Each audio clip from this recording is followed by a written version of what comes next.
police station as of now, who was also then a city councilman.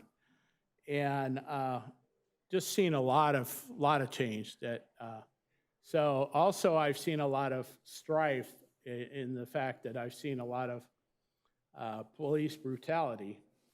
And I remember as clear as day when Marie's nephew was killed. That's like yesterday, and you're saying now it's 10 years. Now, ladies and gentlemen, she's been at this for almost 10 years. And so you got a long haul as far as this will never leave you, even if there is justice. It'll never be what it should be. It should be, the Arzola family should not be in the limelight. They should be living their lives out there and not have this suffering, continuous suffering. Now, if the city can just wrap this thing up and do it in the respect that it needs to this community and to this family. And as you can see, Marie Confinco had to go through quite a chaotic, and you still never leaves you. It'll still always be with you. Even if you do get a settlement from the city and all this stuff, it'll never be what it once was. Yeah, but we gotta keep marching on, and I hope you do find some kind of peace in the fact that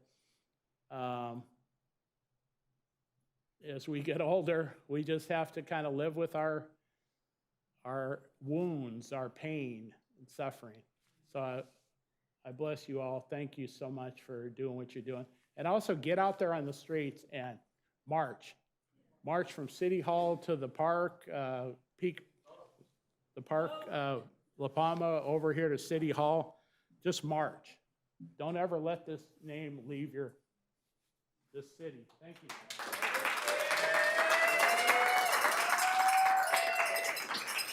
Mayor and City Council, that concludes our in-person public comments. Stating for the record, we did receive electronic comments on the agenda. For item number 7, we received 62 comments and 21 general comments. Each of those were distributed to City Council as well as posted on the city's website at anaheim.net/public comment.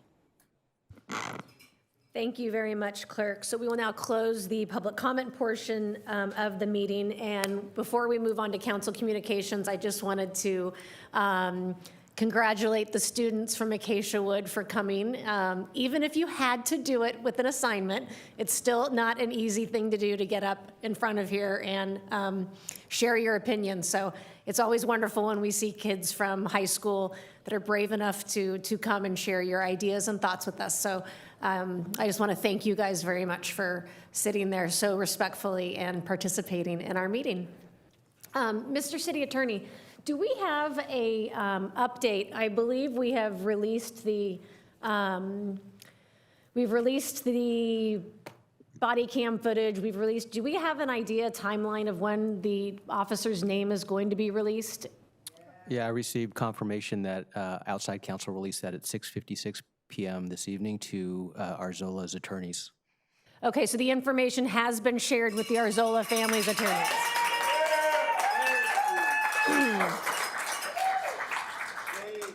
And then just as a point of clarification, I know it has been said, but it's been said because it's true. We do not control the autopsy. It is the county has the coroner's office. And are we following up actively with them as to where it is in the queue? That is something that our office does not review. It could come up as part of the litigation process, but frankly, I have no idea what part of where they are in that. So I would have to follow up. Okay, could you do that for me, please? Sure. Thank you. Okay, so we are now going to move to council communications. If any council members have items to share, please ring in, and I'm going to start with Council Member Kurtz. Thank you, Madam Mayor.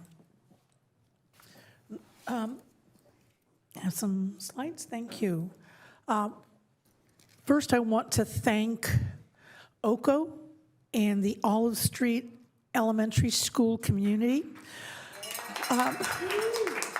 We had a neighborhood walk led by residents, led by PTA leaders at the school and OCO through the neighborhood, all of Philadelphia, Valencia. Wonderful participation with both residents and teachers, the principal, OCO, and some city staff. Thank you to Rudy and to from Public Works and Dooku from Public Utilities. Community Services was there. And we noticed a lot of the problems, the broken sidewalks in particular. The residents asked us to evaluate a crosswalk from Valencia over to the school on Olive and some more red curb. And even though they have serious parking issues, the residents said, you know, what's more important, our children's safety as they're trying to cross the street or cars are trying to make turns, or one more parking space. So our Public Works is evaluating those things. But also as a result of this walk, the residents in the neighborhood asked for support for a neighborhood cleanup, and that is being planned. Okay, I'd say as we speak. It is being planned now for probably about a month from now, but that should be, and the residents will get notified of that, and we'll be able to take a look at that neighborhood again and see what updates and corrections have been made as far as the broken sidewalks and so forth. So thank you for everyone who participated there. Next. This is kind of a different one. There's an organization, oh, I'm sorry, no, I'm in the wrong place. Some months ago, this council voted to support an ATID housing trust. And this is a housing trust that would be entirely paid for out of ATID funds, and it would be in support of the employees of the ATID payees, that is the hotels in the resort area that pay an ATID fee. A percent of the money they pay is going to go into a trust for their own workers. I'd like to introduce the committee to you, and that is in the center, Bill O'Connell, who is the chair of the committee. On the far left is Greg Eisenman, who is the co-chair. Our own Shawnee Larson Cash is part of that committee. Paul Sanford, and I keep forgetting her name, Susan Santana. Together, they represent large hotels, medium-sized, and small ones, small independent ones. So they have an array. They represent an array of workers in the resort area. They are very hopeful to set the parameters of the trust and how it'll work, at least here by early fall. So we're very hopeful that that indeed will happen. But I want to congratulate them for coming together. I want to congratulate our housing department, Grace Epter and her team, who are helping them put together the package for their hotel workers. Next slide. Now we come. There's an organization called NAOP, and I'm going to have to read. It's the National Association for Industrial and Office Parks. It is a commercial real estate development association. They challenged teams from Chapman University and UCI to vision a development, and working with our economic development department and Sergio, said, here we have 8 acres on the corner of Ball Road and Anaheim Boulevard. What would you do with it? How much would it cost? Would a developer build it? Would people live there? If there's commercial, what commercial would be there? If it's entertainment, what entertainment might there be? It was an intensive few weeks for these students to develop their projects. And Chapman University won the challenge. Now, to tell you, UCI had a unique project. They had a small sphere, like the Las Vegas one, but on a smaller scale. They had a park on top of buildings that meandered through the whole property. It was quite unique. Chapman wasn't quite as unique, but it did have a phenomenal public space, housing, including affordable housing, some retail components, and because of the possibility of that project actually happening, they won the challenge. So congratulations to Chapman, and thank you to Economic Development for working with the schools and challenging them to help us think outside the box for what can happen at the property on Ball and Anaheim Boulevard. Next slide. This is the fun one. Our schools, many of our elementary schools have become community schools. They open the schools as early as 6:30 or 7. There's stay open late until 6 for parents who work, who need that kind of help, but also for the students to remain active and not just have to go home to an empty house. And so what these community schools have also learned, that in many cases, they are indeed the center of the community. There are no community centers that are close by, that are walkable to them. And so the schools become places for the community to gather. Betsy Ross is one of these schools, and they held a community resource fair, invited my office to participate, and thank you to all the city departments that attended, provided invaluable information, number one. More importantly, as moms and dads are walking around with their students, they are learning how many resources they have available to them in the city of Anaheim. They're also learning that these departments care about their neighborhoods, their kids, the families. So I want to thank the folks at Betsy Ross Elementary School for including us at that resource fair. And then my last one is we're back to the Olive Street neighborhood. Olive Street Elementary School is also one of those communities. When you think about it, while it's pretty much right in the middle of our city, there is no community center that is walkable. There is no large city center that is walkable for those neighborhoods. And that school sits in the middle of that the Olive Philadelphia neighborhood, reaches down to Clinton, over to the Dakota neighborhood.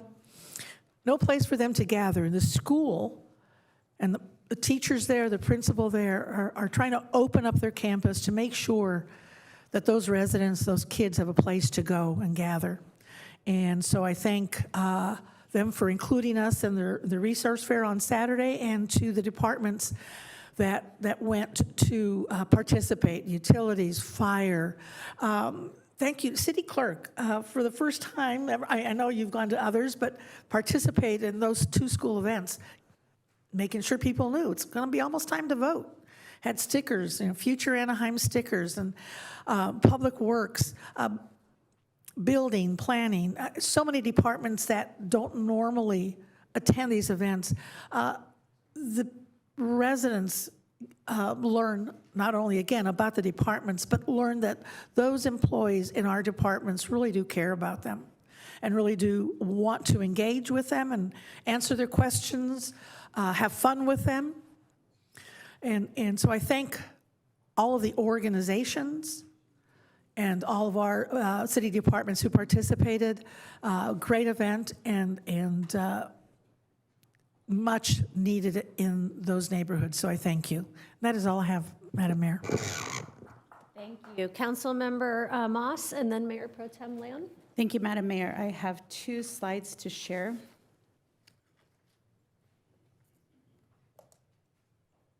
Maybe. Wanted to share that Miracle League of Orange County season is back. They play every Sunday at noon over at Pioneer Park in District 5. The Miracle League of Orange County welcomes players of all abilities, whether they need intellectual or physical support. Each player is paired with one buddy on their assigned team. Together, the player and buddy build friendships that last a lifetime. So I just wanted to thank the volunteers from Modern Day that came out to support those athletes out on the field on Sunday. And I encourage anybody who wants to watch a good game, an uplifting afternoon, to come out to Pioneer Park at noon. Games will be going until June 7th, with the exception of Memorial Day weekend. Next slide, please. And one of the librarians mentioned outside of the box opportunities to connect, and this is one of those opportunities. This coming Sunday at Juarez Park, we're going to have an art installation using flowers. So I have a floral artist who's going to come decorate this tree. We are inviting families and people to come out, enjoy the live public art. There's an opportunity to take pictures, and also we are encouraging picnics. So we'll have paletas for the first couple hundred kids that come, and this is in collaboration with Martha Rangel and Victoria's Gardens. So all are welcome and encouraged to come and enjoy public art in a public space. And then lastly, I would like to ask Mayor Aiken to close this evening's meeting in memory of Rebecca Cool. She is the wife of Angels Foundation President Dennis Cool, and Becky's warmth, laughter, and love for life will remain in the hearts of her family and friends. Sadly, she passed away on April 7th. Thank you.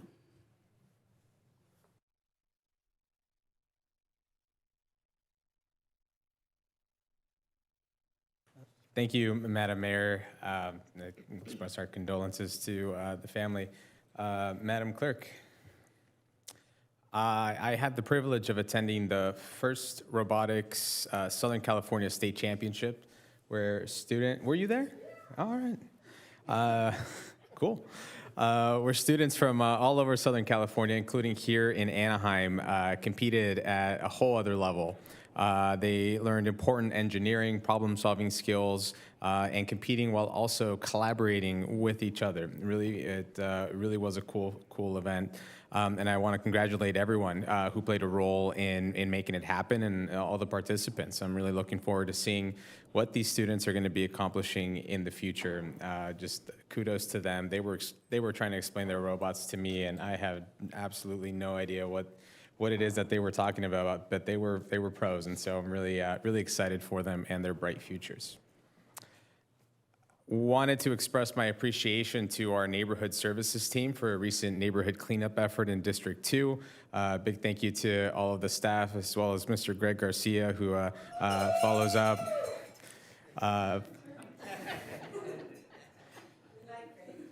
And we appreciate Greg Garcia. Oh, he didn't do it.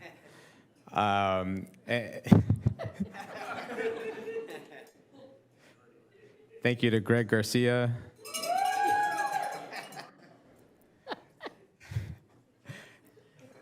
Thank you to all our city staff.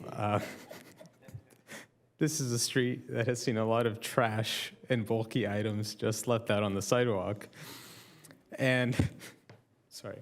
While I appreciate that our residents take initiative in taking out old furniture, I do want to remind everyone that each household is entitled to 3 bulky item pickups for free, but please call ahead before placing anything out on the street. This simple step really makes a real difference in keeping our neighborhoods clean and maintaining the quality of life that all of our residents deserve. I want to thank all the District 2 residents who reached out and those who helped inspire this neighborhood cleanup. We're going to continue the efforts, but it truly is a community effort, and every call ahead helps. For more information, please call 714-238-2444 or visit anaheim.net/republic services.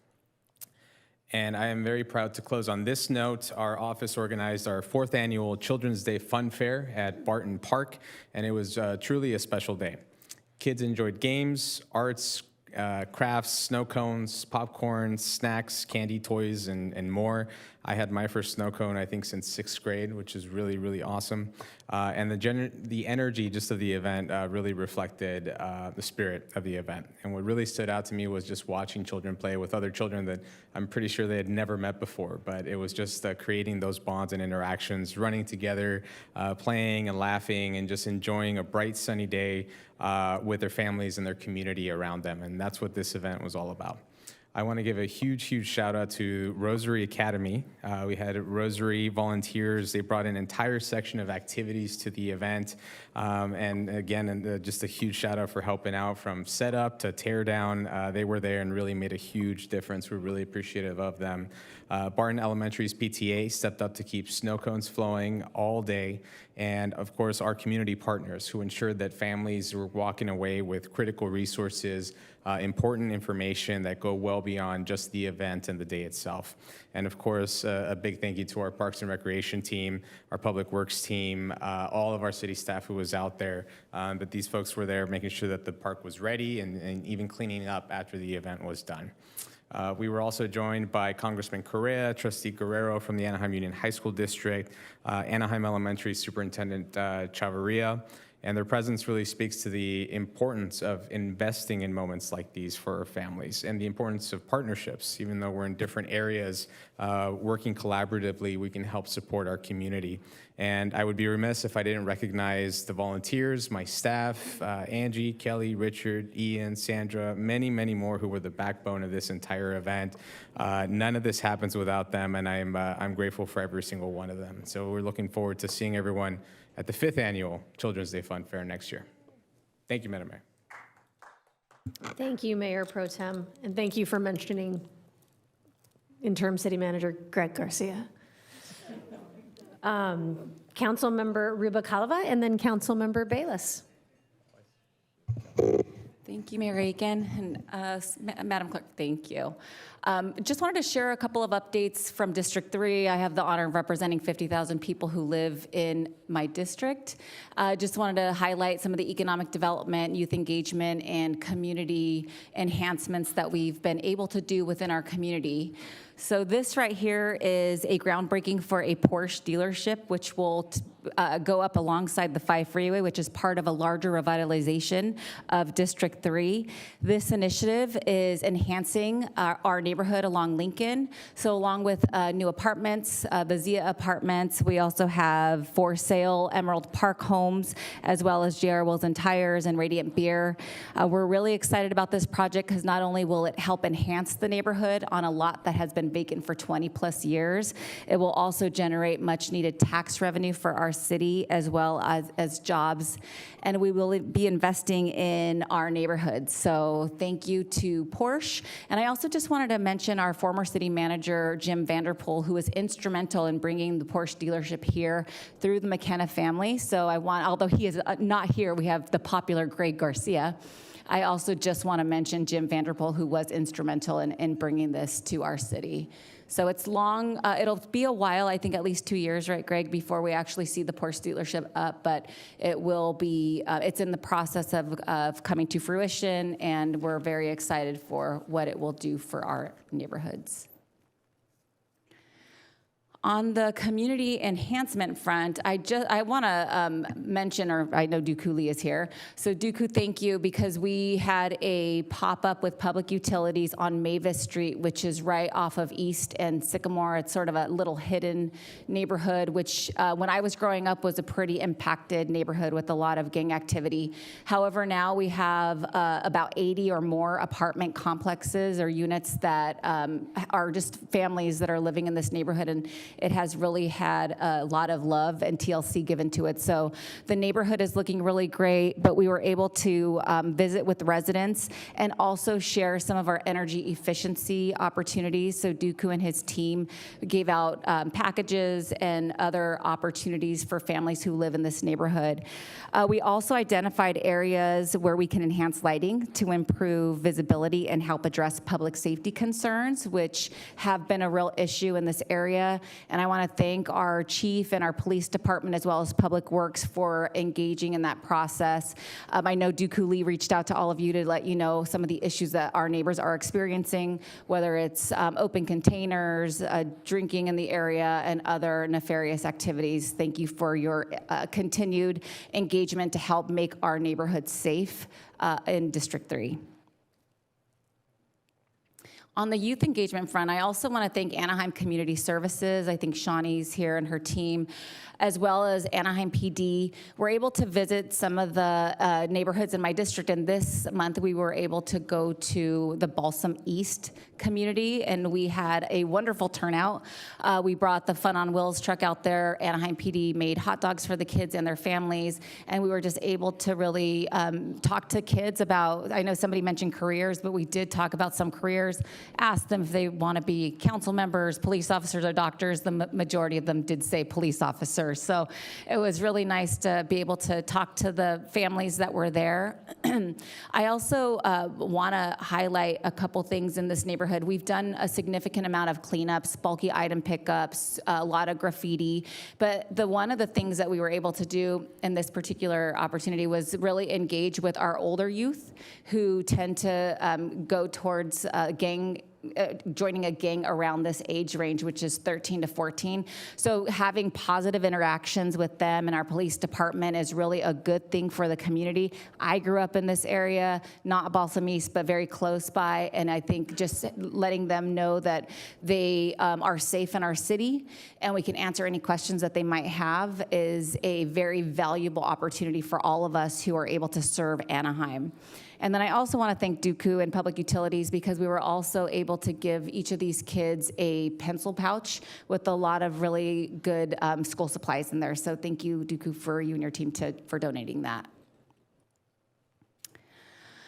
And then, as we all know, it was Earth Day. I did not get to participate in a tree planting this year as I did last year. Thank you, Public Utilities. But this year, I joined a local nonprofit called Green Birds to pick up trash in my community. As you can see, unfortunately, I walked up on this. So my daughter and her friend and I were able to pick up a lot of trash that was located near Little People's Park in my district. But this is really a way to give back. They do usually organize. Green Birds has been around for about 12 years. They are overseen by 2 local residents who really just care about making sure that our community is clean for the people who live here. So I want to thank Jody and Kevin for all of their commitment, because even when we're not having these community cleanups, they're actually picking up trash on their own. I have to mention that they will not be hosting them for a couple of months because they will be busy with other things, but I do want to encourage community members who often reach out to my office for volunteer opportunities to look into doing something like this while they are out, and I'm happy to make a connection so that we can keep this going and keep our neighborhoods clean. And then Mayor Aiken, I would like to ask you to close the meeting in memory of Jad Davis, who did grow up in the city of Anaheim. You may know him. He is a very well-regarded attorney in Orange County. Unfortunately, he passed away unexpectedly on April 2nd. He attended Imperial Elementary, El Rancho, and Canyon High School class of 1994. He leaves behind a wife, Michelle, and 3 daughters. His kids attended school at Orange Lutheran with my kids, so I just wanted to send my condolences to the family, but also ask you to close the meeting in his memory. And that concludes my council comments. Thank you. Councilmember Bayless? Thank you very much. I notice our high school students have left. Unfortunately, this announcement would, hopefully they're still listening, but I think it was Christine and Sherlock Yee. This announcement is for you. Saturday, April 28th, this Saturday, over at the Tiger Woods Learning Lab, Young Professionals Summit, 9:30 to 1. It's free for any high school students that are out there. They'll be focusing on helping students explore potential career paths and build real-world skills. I believe breakfast and lunch is provided. So if they're still listening, Tiger Woods Learning Center, this Saturday, 9:30 to 1 would be great opportunity. I'm sorry? Oh. The last announcement I have is last week I had the great opportunity to go over and tour our 2 fire stations under construction, one of them Station 12, the other Station 4. And I'm happy to let our West Anaheim residents know that Station 4 is coming along. It's been wrapped, ready for stucco, and I understand possibly late July, early August, we will have the fire truck being back in there in service in Station number 4. So thank you very much. Thank you, Councilman. Just wanted to share and highlight Councilmember Bayless and Mayor Pro Tem Leon joined me and the Public Utilities team at Twyla Reed Elementary to plant a beautiful tree in celebration of Earth Day, which is technically tomorrow. But it's a really neat opportunity to get kids involved in beautifying their school. They actually finished the job and put all the dirt into the tree. It wasn't just one shovel. But it's also a good opportunity and reminder for all Anaheim residents. The Public Utilities in their tree program has given away over 60,000 trees, and they are starting the program again. So if you go to our website, you can apply for up to 6 shade trees a year. And apparently they are running a special promotion where you can get 1 extra tree from Public Utilities right now. So anyone that for Earth Day is looking to do a little gardening or landscaping in their neighborhood, their backyard, please contact Public Utilities and help make use of this amazing program. I also wanted to thank the Hispanic Chamber of Commerce for having me at the Estrella Awards, and just wanted to congratulate the new board that was installed. It was a really uplifting program highlighting some of the amazing family-owned businesses throughout Orange County, and really just highlights that small businesses are the economic engine of not only Anaheim, but of Orange County. So thank you very much for having me there. Last, I just wanted to share, and I will also be closing the meeting in honor of former Mayor John Seymour. He was Anaheim's 39th mayor from 1978 to 1982.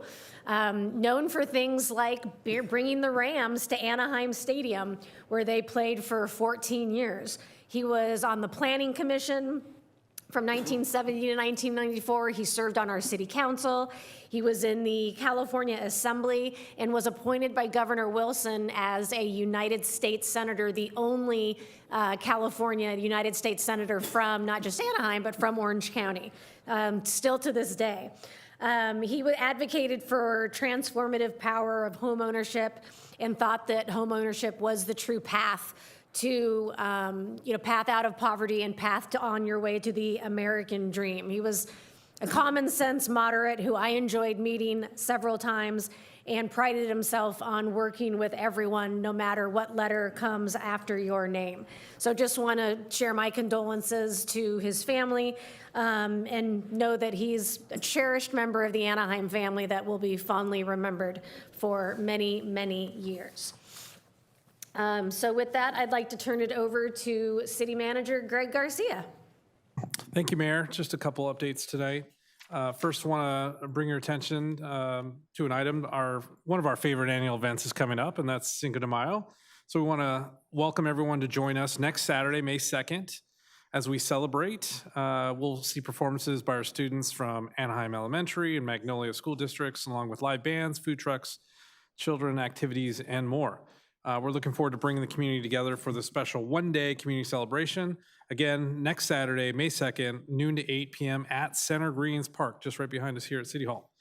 Also, this coming weekend, we have another open house at our Anaheim Sustainability Education Center. What a fantastic facility. I know a lot of you have been there. It's hands-on. It's perfect for kids and families. So yet another open house, April 25th, 10 to 1 p.m. Check our website for more details on that, but what a fantastic facility. And then lastly, I do want to provide an update on the city manager recruitment process. This council was interested in getting regular updates. I know our HR director, Linda Andal, has been providing those updates via memo, but I'd like her to come up now and provide a quick update on where we are on that process. Great, it'll be a quick update, and just the sentiments of council at one of our previous meetings. We're not in a rush, so this update is not that we're in a rush. We greatly support Greg's ongoing leadership, so there you go. That's the executive team back there with the cowbell. So with that, we distributed the request for informations to 10 executive search firms with demonstrated experience in recruiting city managers as well as city CEOs in various municipalities.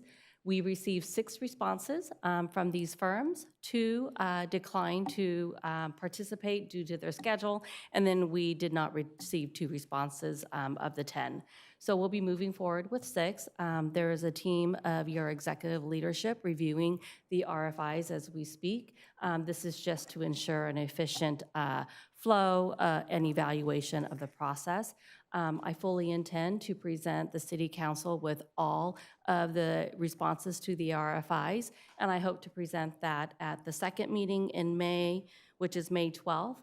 So as early as May 12th or as late as June 9th, which is the following meeting in June. At that point, I'll be asking council to make a selection of the firm, and then we'll move forward with negotiation of that contract and proceed with the recruitment. Council has any questions, I'm available to you individually, and you can follow up with me after the meeting. Thank you. That concludes city manager report. Thank you. Thank you. So we are going to recess the city council to address the Anaheim Public Financing Authority agenda. Items 1 and 2 are before us. Is there a motion? I'll move. Second. Motion and a second, please vote.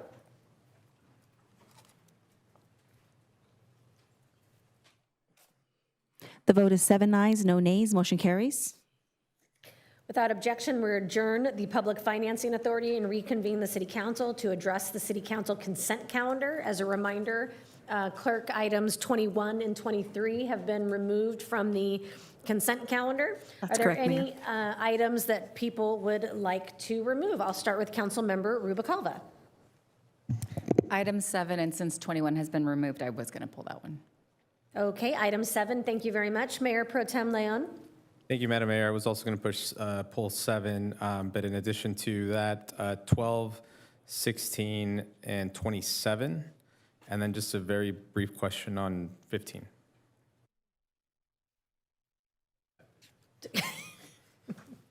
Had them all in order. Thank you very much, Councilmember Kurtz. Thank you. I'd like to pull item 13.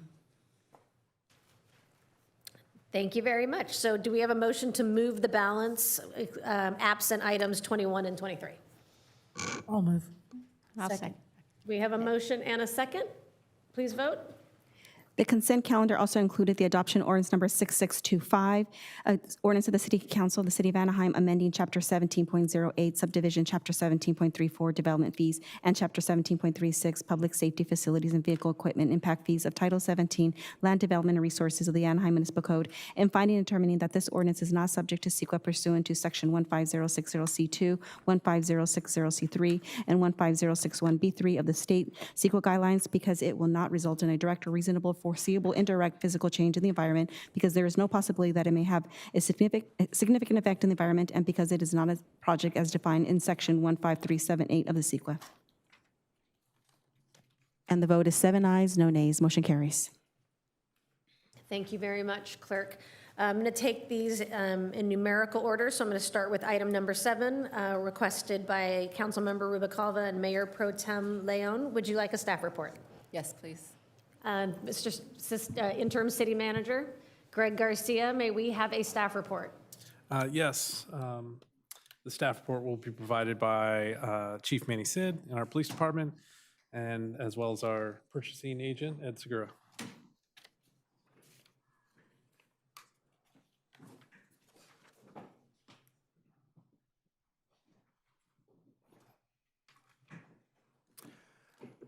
Good evening, Mayor, City Council members, Police Chief Manny Sid. Joining me up front here, as already was highlighted, but with my team, I've got Lieutenant Jimmy Rodriguez and Sergeant DeWalt. Reason they're here with me is they oversee our real-time crime center, so I'll be able to speak to some of that. I'm going to turn it over to Lieutenant Rodriguez, who's going to give a brief staff report, and then we'll all be available for any questions you might have.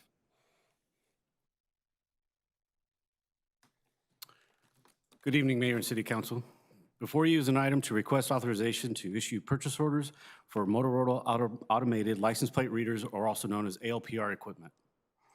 The department is requesting that the City Council by motion authorize the issuance of purchase orders in a cumulative amount not to exceed $736,334.32. This would be for the purchase of the ALPR equipment, including the licensing and encompassing warranty, and to authorize the purchasing agent to execute all necessary contractual documents in accordance with the Sourcewell Mobile Video Cooperative Agreement. This purchase will fund 72 ALPR cameras. Of the 72, which will include 11 cameras for the resort area, which would be funded by the Anaheim Police Foundation, 20 cameras that will be placed throughout the city based on crime trends and the needs of the department and the community. Those will be funded by a BSCC Organized Retail Theft Grant, and the remaining 41 cameras will be placed throughout the Orange County operational area and will be funded with the Anaheim-Santa Ana Urban Area Security Initiative, also known as UASI, from Homeland Security grant funding. With that, we welcome any questions you may have. Thank you, Lieutenant. Councilmember Rubalcava? Thank you for the staff report. I do have a couple questions. This really wasn't a concern for me until I heard some of the community concern. So I do have some questions related to the data preservation and sharing. Can you share a little bit about what we already utilize the data for? And I guess, let me back up. How many cameras do we currently already have throughout the city? Currently, we have about 18. It's a diminished capability that we've had over the last 16 years or so since we started using ALPRs. That's what we were down to. We were having way higher numbers when we initially acquired these grants through the UASI funding back in 2012. And now that's what we're down to, which is a very low number for a city our size. So for license, can you describe a little bit about how the license plate readers will be utilized? And this is something I supported in the past because street racing was an issue and a lot of the other reasons that we brought this initiative to council. I don't think anybody ever, at least not from my perspective, thought that it would be utilized to support any federal agents in their quest to harm our community. I think this was really about public safety. So can you share a little bit about how we will be utilizing the cameras? So one thing to consider with an ALPR, it's not a surveillance camera. We're not turning on these cameras to look at neighborhoods or look at them at any given time. They're meant to be stagnant, placed in an area of thoroughfares throughout the city, high crime areas, people coming into the city from the various freeway exits and on-ramps, and they're capturing license plates as they come through. Nothing is done with that information. The license plates are not being run through any criminal justice information system. They're being stored into a database provided by the company that we're utilizing. And then that information is compared to CJIS information, which is Criminal Justice Information System. If there is a hit that is notified of one of those vehicles that we need to be aware of, such as a stolen vehicle, a wanted vehicle in association with a homicide, critically endangered missing persons, then we would be alerted, and then we have to go back and verify that information. So like Megan's Law, or so if we do a notification for a child who's been abducted, this is technology that we might be able to use to support that. That's exactly something that we Okay. would use it for, yes. Can you share a little bit about the privacy initiatives that we have, or what's our privacy policy in the city? And you mentioned third parties. That is a concern for me as well, and I know that we have a lot of data of ours that's out there anyways. So can you share what type of data they might be able to obtain through the third party, or what's our policy? Sure, I'll speak to that, council member, on a few fronts. Number one, the idea of privacy and people's feelings around that is something that we're sensitive to. And I think state law is sensitive to it. Our policy, our practice, and our philosophies all really align with that and being very mindful of that. It's worth mentioning that all the data we're collecting is stuff that's happening in public view and in public places, where from a legal standpoint, there's no expectation of privacy. In truth, this wouldn't be a whole lot different than any one of us sitting out on a street corner, taking down license plates and collecting it and putting it in a database. Putting it in a database. That said, again, we want to make sure that we have a lot of good policy and oversight accountability measures, audit measures to ensure that it's being used properly in line with all the things I mentioned. Number one, in the state of California with SB 54, there's pretty stringent guidelines about how this data can be used. Our cooperation or lack thereof with ICE or any federal agency that is trying to do immigration enforcement. And then you trickle that down to our own policy. We have an automatic license plate reader policy. I am going to speak to earlier, we had one of our community members speak on our automatic license plate reader having Homeland Security in it. I have a copy of it right in front of me. It's available online. That's just not accurate. As a point of practice, we don't share any of our data with any federal agency, which is really above and beyond what the law requires. But from our own practice and philosophy, we don't share with any federal entity. So again, both out of policy, practice, our own philosophy, as well as the contractual protections that are in place, not only in this agreement, but with some of the other agreements we have with Flock and third party, Axon, thank you. It speaks to that the data belongs to us, we're in control of it, who we share it with, who we don't share it with, and how we continue to protect it. The policies that I mentioned speak about the requirements for us to have safeguards, do training around it. In some instances, there's legal requirements up to and including misdemeanor and felony violations if an officer was to abuse that. We also do periodic audits. There was one done within our organization about 6 months ago, and then a more recent one done about 2 weeks ago. And we do them periodically to ensure compliance, that the people that are using the data internally have a right to know and a need to know and use it, as well as to ensure that the people that we are sharing with, which are local agencies, local law enforcement up and down the state, are the only people we're sharing it with. And then for lack of better words, nothing's falling through the cracks and we're not inadvertently sharing it with any federal agency. Can you just share a little bit about what the audit consists of? Because that was one of my questions, and I'm not concerned as much about how we're utilizing it, because that is going to be within the department, but third-party agencies that we're working with, are we able to request an audit from them to ensure that they're not selling the data? Because I did hear that that's a concern from people who are within the community. Sure. So we don't have necessarily the ability to audit a third-party company. However, the contract is pretty straightforward and black and white. They would be opening themselves to significant litigation, not only the reputation of their company, which would, in a state like California, completely torpedo their organization and their private entity.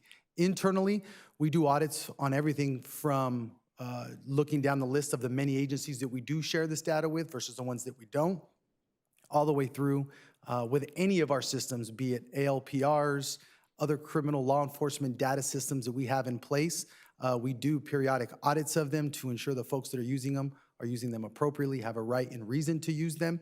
Every single time an employee who needs to have access, does have access, every single time they go in and query that data, it's timestamped, logged, identified who was doing it.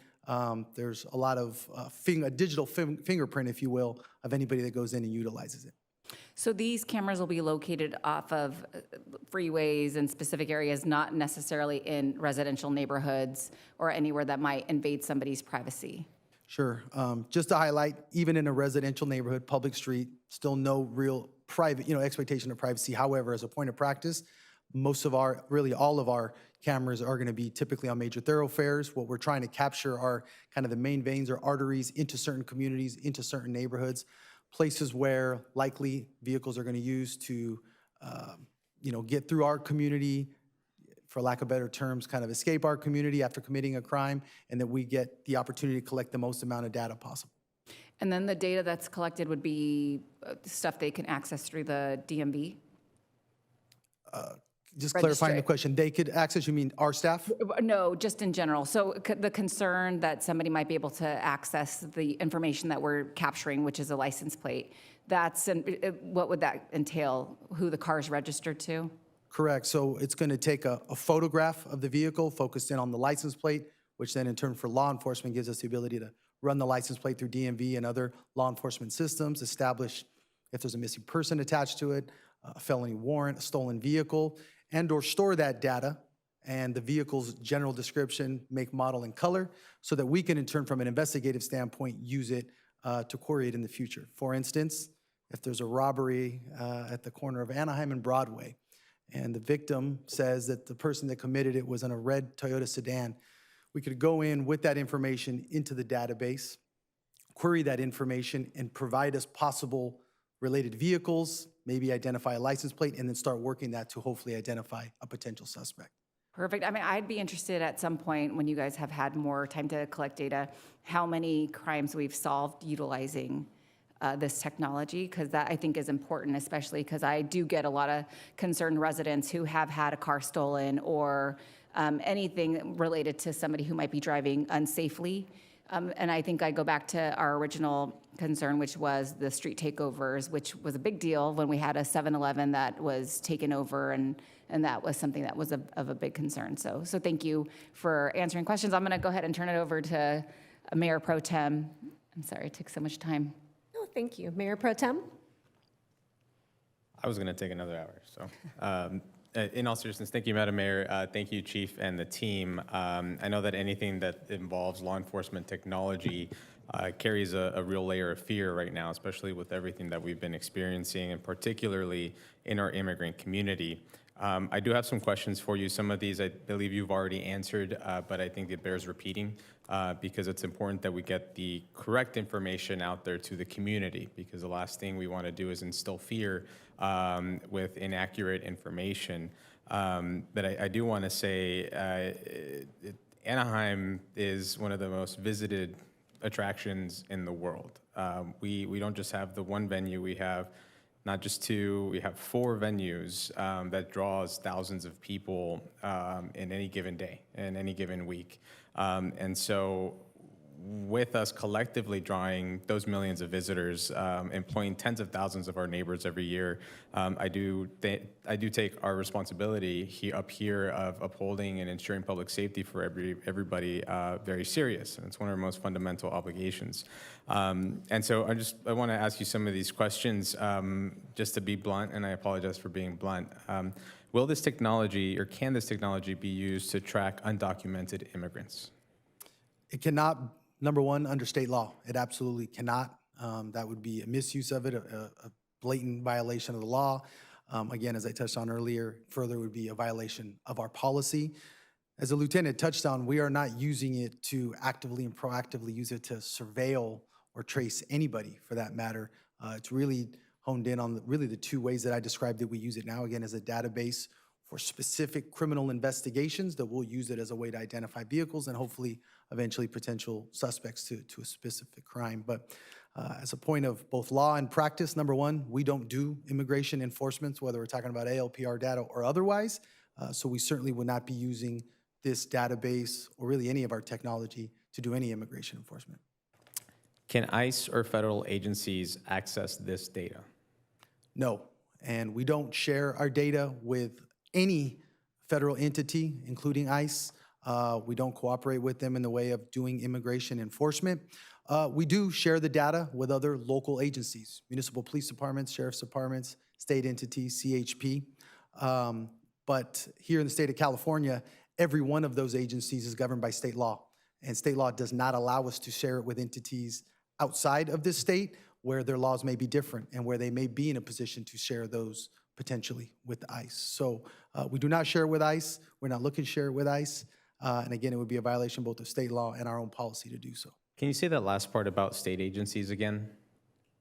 The not sharing it with other state agencies? Correct. Correct. So under state law, SB 54 talks about, because naturally throughout our nation and our 50 states, we have different, they're not all sanctuary states, if you will. They don't all have sanctuary policies.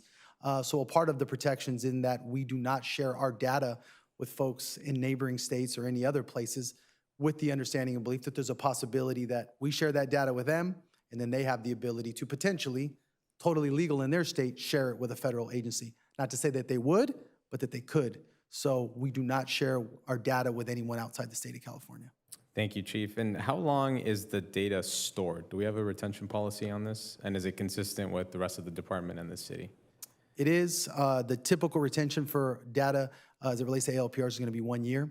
There are instances if we identify certain data that's specific to a criminal case or some civil litigation where we might hold on to that longer, which is also consistent with the types of things we do with, let's say, body cam footage things of that nature. But typically, we hold on to it for a year. Thank you. Just a few more questions. I appreciate my colleagues' patience. Can I ask you, if somebody calls 911, would this system be able to use this data to identify whoever's calling 911? No. Yeah, in the simplest of terms, no. Again, we use it for investigative means, and we have to have a legal reason to be using it as such, both through our policy. We don't get to go in there and do random searches. It's got to be attached to an ongoing criminal investigation, a traffic stop, any criminal investigation. No connection to dispatch, 911, identifying someone's immigration status, or anything of that nature. Okay, thank you. And you touched upon this, I think, already, but just to clarify, are there or are there not contractual provisions in this agreement that would essentially prohibit this vendor from sharing the data that is collected here in Anaheim with federal agencies? There most certainly is.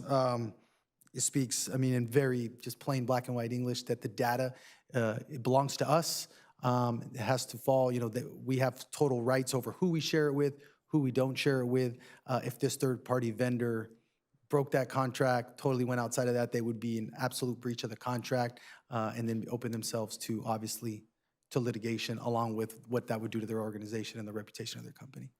And to dovetail off of that question, just to be very, very clear, has this contract been reviewed for compliance with SB 34, SB 54, and all applicable California privacy laws? Yes, and I would say that as a general point of practice, particularly as it relates to the police department, because we're the ones I think that those laws tend to impact the most, not the only department, but maybe the most. That's something as a point of practice that we're always looking and reviewing it, making sure that we're in line with ultimately what is state law. Thank you, Chief. And just my last question. Have federal agencies asked you in the past for data from this program for immigration enforcement? And if they did in the future, would they be granted access? So in the 4 months that I've been with this organization, they have not. I'm wrapping up my 6th year as a police chief at 3 different agencies. That's never happened in that time. I will actually go as far as saying that the interaction, communication, and contact that we have with that federal entity has decreased over the last few years. And I think that's in direct correlation with the fact that they're doing things that we're not in conjunction with them in doing, we're not cooperating with them in doing. Quite frankly, they end up in many jurisdictions, ours included, oftentimes without our knowing, which is a different practice from what you would have seen years in the past. To the second part of your question, no. Again, both by state law, policy, and our and my own philosophies and practice, we would not be looking to do any sharing with them of any data as it relates to that. Thank you, Chief. And I appreciate the information. I just want to really acknowledge what we've heard from folks, heard in the community, that people are afraid. Families are afraid. That fear is real. It's legitimate. We've said it before. We're living through a period of federal enforcement that has separated families, disrupted schools, shaken the sense of safety in our community, and the sense of safety that every person in our city deserves to feel. And so I very much don't take that lightly, and I never will. But I want to draw a very clear and honest line tonight between what this item is and what this item isn't. And based on your answers, this is not an immigration enforcement tool. This is an expansion of a program that's been in place since 2012 for public safety, right? And it's being expanded specifically to protect our resort area, neighborhoods, infrastructure that tens of millions of people rely on every single year. As I said before, we don't just have one destination, we have 4 in the resort, around the resort area. OC Vibe is going to come online. There are broader public safety considerations that we have to consider. And so I want to confirm the cameras really, they're looking for stolen vehicles. They're looking for if there are any potential threats to visitors, threats to people that are working in the resort area that are very much our residents, a lot of them. That's what the system is designed to do, to be able to either find stolen vehicles or to thwart any potential threats to our city, correct? 100% accurate, and I would also just kind of add in understanding and having a good sense of law enforcement, not only throughout the nation, but in our region more specifically. Cameras and things like automatic license plate readers have quickly become the kind of tip of the spear of how we solve crime more than ever. And our investigators, our response to things, how we prepare for critical emergencies, when we talk about technology, things like cameras, things like automatic license plate readers, have become paramount to law enforcement organizations around the region. Thank you, Chief. And if you'll indulge me, Madam Mayor, very briefly in Spanish, quiero clarificar qué es y no es esto lo que estamos considerando esta noche. Esto no es una herramienta para la aplicación de leyes federales. Esto es un programa para la seguridad pública. Es un programa que ha estado operando en la ciudad desde el 2012. Y nosotros como ciudad, hay beneficios de ser una ciudad que mucha gente quiere visitar, pero también hay responsabilidades que vienen con eso. Tenemos el estadio, el Honda Center, el centro de convenciones, tenemos el distrito del resort. Entonces hay muchas personas, millones de personas que vienen y visitan. Hay miles de personas y residentes de la ciudad de Anaheim que trabajan en esas áreas. Y este programa que ha sido parte de la ciudad desde el 2012, es para buscar carros robados, es para buscar carros que estén involucrados en algún crimen violento, es para vehículos que a lo mejor están en algún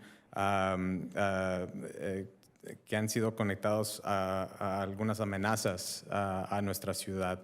Esto no es vigilancia para familias, esto no es vigilancia para los trabajadores, esto no es vigilancia para las personas que forman una gran parte de esta ciudad.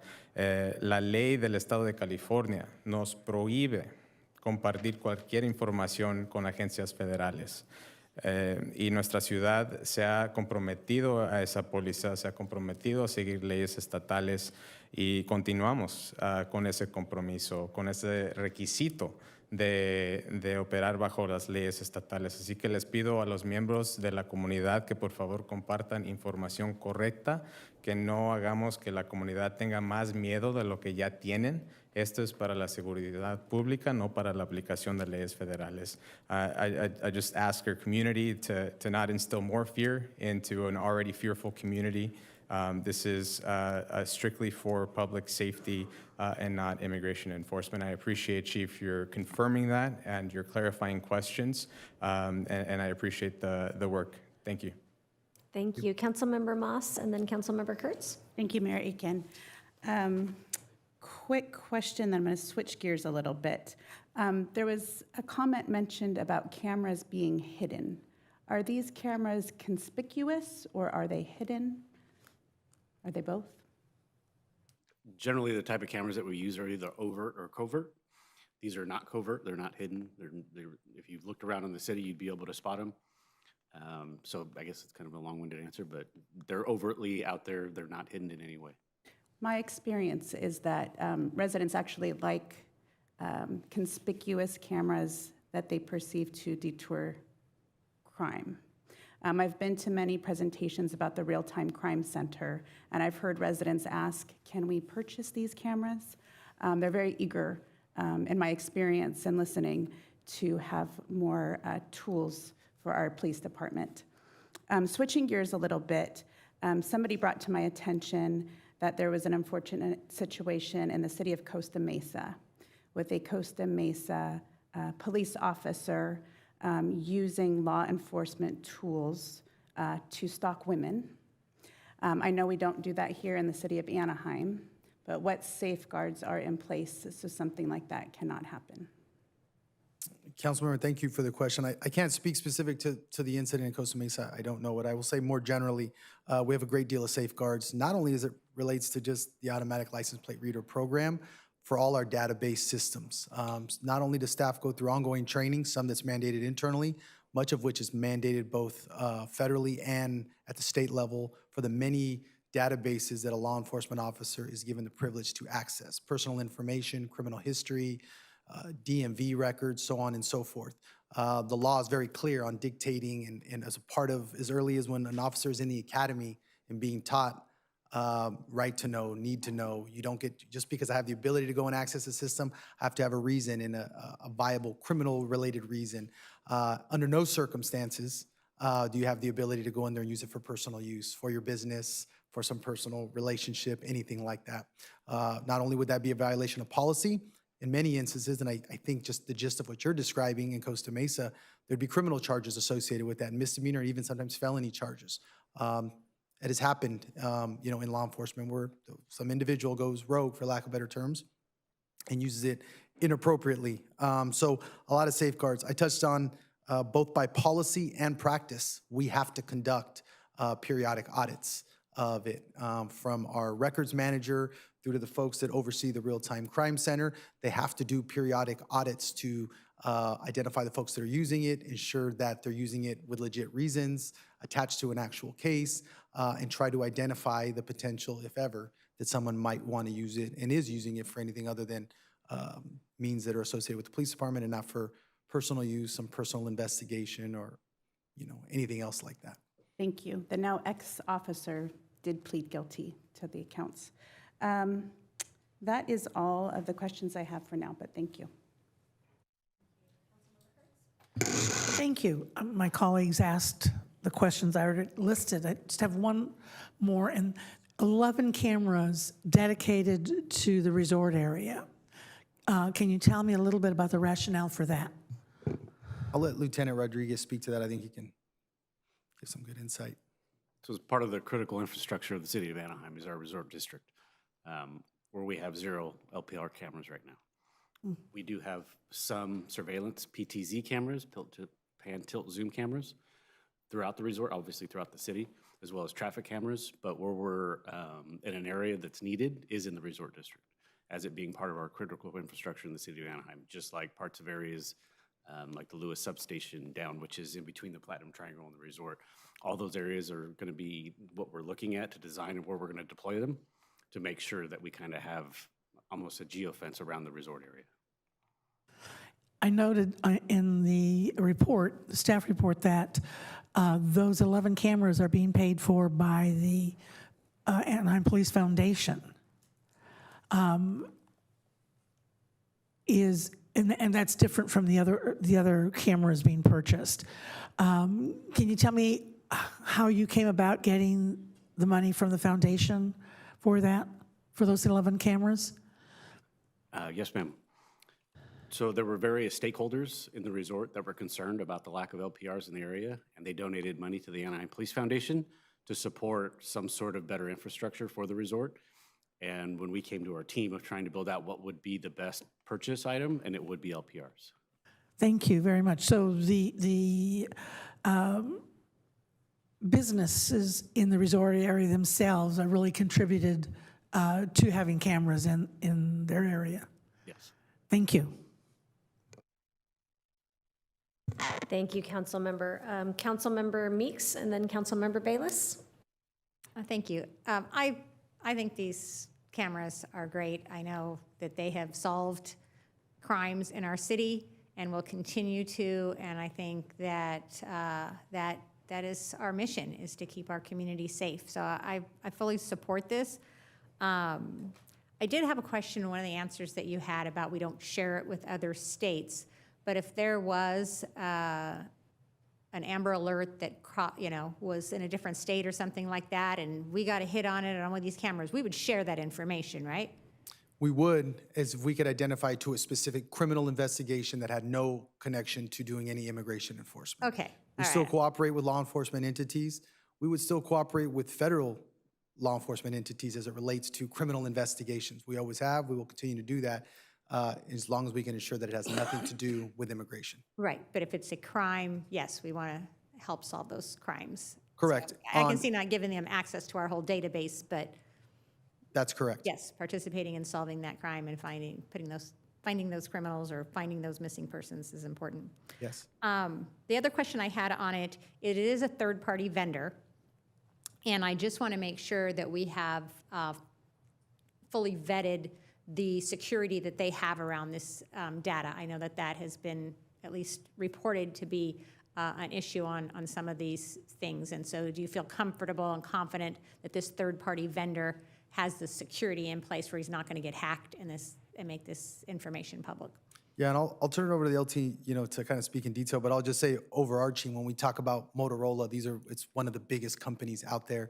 Axon's another one that law enforcement across the nation uses. They're huge infrastructure, huge organizations, quite frankly, without being a techie, I think have safeguards from a tech standpoint that we probably couldn't rival as a city just because of their resources and funding. But yes is a short answer, and I'll turn it over to LT for maybe more He detail. doesn't need to get really techie about it. I just Okay. wanted to make sure that that was public too, that this is secure information and that we have vetted that with this agency. So this specific platform and this specific third party, we've been utilizing for 14 years on the same platform. And they've been the most reliable platform that we've used for ALPR technology. Okay, wonderful. Thank you. Thank you. First off, I'm in the same boat. I agree. Definitely support this here. And I'm going to follow up on some of those techie questions. And again, remember who's asking, and if the answer is, hey, well, let me just ask. First off, we had a member of the community come up today and said, hey, Motorola, and I don't know if this is true or not, but Motorola had some software vulnerabilities that were pointed out. I'm just curious, if that does happen, what is Motorola's procedures to verify that all points of contact between the camera and the hosting database is secure? There's nothing that's come up that has even come close to a data breach. I'm guessing that's what you're alluding to, that our data would be vulnerable outside of where it's supposed to be housed. The terms and conditions have been worked on this specific contract for about 2 years to make sure that we're protected as a city. Our city attorney has been working on this with our purchasing agents for literally years to make sure that we get this one right and we don't have any of those vulnerabilities. So I'll ask the next question. Is there a reason why we don't keep the data on site? So various reasons. It being in a cloud housed by a third party is a lot more efficient and effective for us not having to pay for that extra storage. It comes in a package deal from the third party entity. So so with that answer, I would ask this, is the database that we have through Motorola partitioned for us, or do we share the database with other clients? I don't know if the term database would be accurate because it's held in a cloud, and our cloud is our cloud. That can't share with other entities, obviously, outside of our cloud. Whether it's in the same cloud, I think that's above my pay grade to answer that question accurately. So what I hear from your answer then is that the database that is Anaheim is partitioned for Anaheim, and it is not shared with any of their other clients. If we'll use the term database, yes. Yeah, okay. But we do share it with people who we allow to share it with, and those are specific to state agencies in the state of California. Okay, so then the last question I'll ask is, are we using the most up-to-date, or is Motorola using the most up-to-date technology to encrypt it from the point of camera to the database? I would have to say yes. Perfect. Thank you, sir. Thank you. So there's no other questions or comments. Would you like to make either one of you like to make a motion? I'll move the item. I'll second. Okay, thank you. We have a motion and a second. Please vote.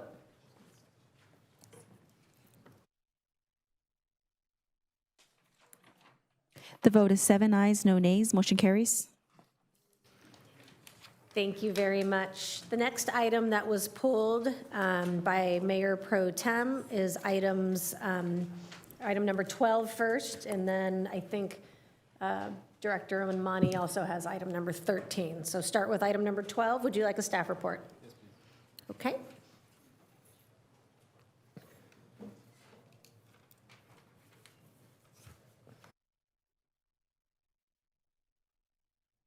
All right, good evening, Mayor Pro Tem, and members of the City Council. The item before you is an award of a contract for the Brookhurst Street Improvements Project. This project addresses a key choke point by widening the west side of Brookhurst to provide a third southbound lane, improving traffic flow, safety, and overall corridor capacity. The work includes roadway widening, paving, drainage, utilities, sidewalk, landscaping, and traffic system upgrades. Toro Enterprises is the lowest responsible bidder at approximately $3.8 million, which is below the engineer's estimate and within the available funding. The County of Orange will reimburse the city for work within their right-of-way, and construction is anticipated to begin the second quarter of this year and will be completed by the end of the year. This project directly supports our strategic goal to improve major corridors and maintain pavement conditions. And that concludes my staff report, and I'm available for any questions. Thank you. Mayor Potem? Thank you, Madam Mayor. Rudy, do you have a graphic or something of where this is? Sorry, I do not have one up right now. Okay. I was going to ask if you could pull it up. Pull up the staff report. In the meantime, if not, it's not the end of the world. It's fine. I do have a few questions, a few clarifications in regards to construction staging. Once we get to that point with this work, do you know where? And I'm asking because it's a busy corridor, right? And there are a lot of small businesses that are around this particular area. I think the majority of the work, if I'm not mistaken, is more on the County Island side, not necessarily the city side, but it's still going to affect some of those local businesses that are on the Anaheim side. Do you know, has that conversation been had in terms of where construction staging is going to go, what the notification looks like for those businesses, things like that? Yeah, absolutely. Our specifications require extensive communication, outreach, door knocks and hangers, and businesses open during construction, signage, and just constant communication and a point of contact for all of those businesses in case they do run into any issues. But if we're doing any work on the properties, coordinating driveway closures and things like that is part of the contract. Got it. Thank you. Do you know what the anticipated working hours are going to be for construction activities? So our policy is typically to have anything that requires a lane closure on our roadways happen between the hours of 8:30 a.m. and 3:30 p.m. But then there are some work, the ancillary work that can happen outside of that. But typically on a project like this, it'd be mostly within those hours. Okay, thank you. I'm just going to barrage you with a bunch of questions. The southbound traffic, the southbound lane, do you know or can you explain how that's going to be managed? Are we closing a lane during construction? What does that look like? Yeah, so during those hours that we can, when those off-peak hours happen, we may have to close a lane because there's 2 lanes there now, so 1 lane would remain open while we get that widening done on the 3rd lane to open it all back up. Closing lanes on Brookers, huh? Temporarily. Temporarily. And then I'm assuming that there's coordination because I know that there's an OCTA bus stop that's not that far away on Ball and on Brookers on the southbound side. I'm assuming we coordinate with them and make sure that, or do you know, would they have to, does it depend on the work? Would they have to then reroute that? Would they have to move the bus stop? What is that? Depends on the location. So typically, if we can still provide them safe access to use the existing bus stop, we will. But if we have to temporarily relocate the bus stop, we'll do that as well and put up signage and notifications for those riders to know that that's happening. Typically, it's going to be really close by. Okay. But we wouldn't reroute the bus around the location. Okay. And then the staff report noted that the project will also improve safety for bicyclists. Can you describe what that end product looks like? Is there a dedicated bike lane that's going to go through the entire section, and what does that look like? Yeah, so it would have a bike lane on the edge of the roadways. It should have the same configuration as the northbound side. So years ago, when the city initiated this project initially, we completed all the northbound. That was all within our jurisdiction. The only segment we left in this middle was the portion that required county right-of-way acquisition, which the county has performed. So we'll be mirroring what is on the northbound side. And then can I ask, I think I already know the answer, but I figured I would throw it out anyway. I know that we've had conversations about taking opportunities with these types of projects if there's going to be like repaving, for example, and I don't know if that's part of this for the additional, obviously for the lane, but then the 2 existing lanes on there. Is there an opportunity to do some, I know we've talked about street narrowing. I know ideally it would be more north of Ball, but is there an opportunity to try something out like that for this or no? We are doing some repaving, but we're not doing the full limit. So it would have limited impact in this location. But we are certainly looking at it north of here where we have the commercial corridor where we do have some speeding issues. So yeah, we will be looking at that. Okay. And then when you say partially repaving, what is that? Is that? Yeah, it's just within the area that we're doing the project, because remember, the full project goes from Ball Road all the way to Catella. That's when we did the initial striping plan. We just left this segment out in the midsection, which was the Ganita, I think it's Cerritos. Ganita Cerritos limits. Got it. So it would just be that section? Yeah, right. Okay. And then just the last question, I think you already answered this, but in terms of, I'm thinking of the east side of Brookers, where there's a commercial center, a lot of small businesses there. I just want to confirm that we're going to be reaching out to them, letting them know ahead of time that this is going to happen. Although it's not on their side of the street, I'm sure that they're going to feel some sort of impact by it, but I wanted to confirm that. Yes, we have a, a distance from the project limits that we do all the outreach to, but we'll also use common sense. If we see other areas could be impacted, we'll reach out to them as well. And then start time for this, do you know? We're looking about, we said second quarter, so sometime in June, maybe, May, June. Okay, cool. Thank you. Thank you. I wanted to follow up on a point the Mayor Pro Tem brought up, and I know we've had these conversations about, I understand making the lanes match the entire way down Brookhurst, but as we've seen in other parts of the city, the moment that we do that and we build larger and wider lanes, people drive faster and more unsafe, and we have more accidents, especially for our pedestrians and for our bicyclists. So I wasn't quite clear on the answer. When we talk about restriping, we're not repaving the whole southbound side. But when we talk about restriping, are we going to be narrowing some of the lanes and maybe providing for larger bicycle lanes in order to not have such fast-paced traffic down that corridor? Or are we not using this opportunity to do that? And then my follow-up question is, when it comes to the hardscape and the landscaping, are we talking about medians that could potentially slow down traffic, or are there other speed mitigation techniques that we can use this project to his point, try out in this corridor?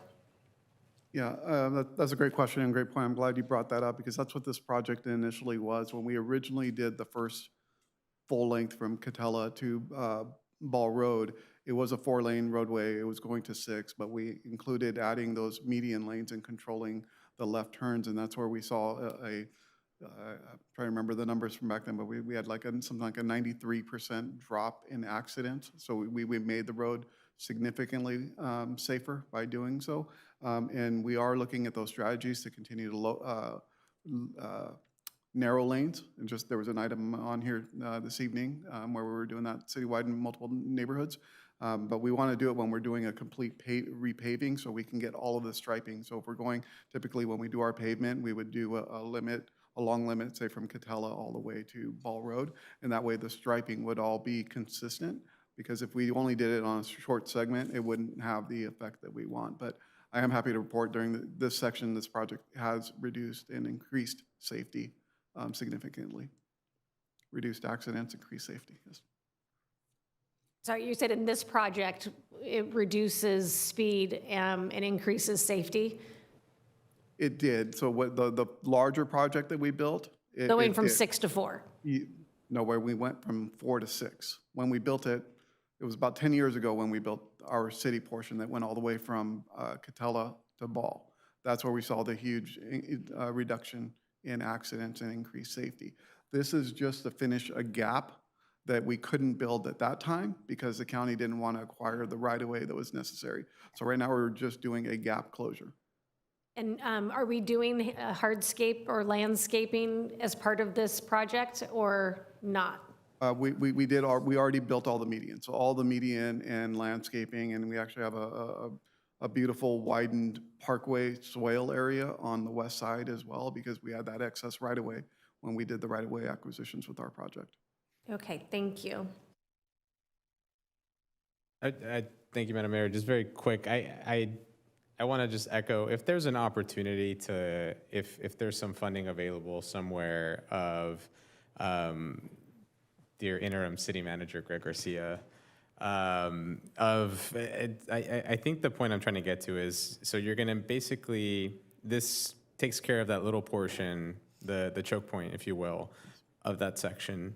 In terms of, from a practical standpoint, I understand why we're doing it, and it makes sense. From a post-construction viewpoint, my fear is that it's just going to be this nicely paved section of the road, and then it's not going to be uniform with the rest of the road. And I understand that would take a significant amount of money, but I just want to throw it out there because it is related. I was going to bring up the comment about road paving in another item. If there's some way of some uniformity along that corridor, if we're already there and we're doing some of this work, if there's an opportunity from somewhere somehow to try to make it more uniform versus just a nice little section that's going to be nice paved and new compared to the rest of it, I'd appreciate that. Yeah, and I have some good news on that front because we've been working with this council's help to ask for additional SB1 and gas tax dollars from the county to be able to do that work. And tomorrow, the county is going to be presenting a plan to us at the OCTA TAC meeting on what their proposal is to share some of that funding with cities. So really, because it does come down to funding and repaving and restriping. So getting those additional funds will go a long way in us being able to do that and keep up with the maintenance requirements that we have as cities. Sorry, what committee did you use? The OCTA Technical Advisory Committee. Technical Advisory Committee. Okay, thank you. Sorry, would you like to make a motion? I'll move the Thank you. Please vote.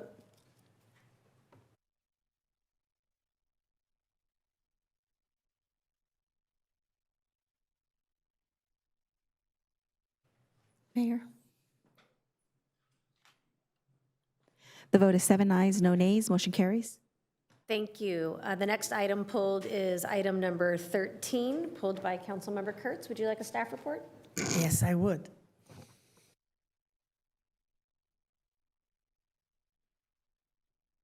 Okay. Good evening, Mayor, members of the City Council. Joining me today is Director Imami and Raul Garcia from our Public Works team. This item is an expansion project to the Vermont substation, which is located in our utility yard. The Vermont substation currently is our second point of delivery to the regional grid and therefore serves a very critical reliability function.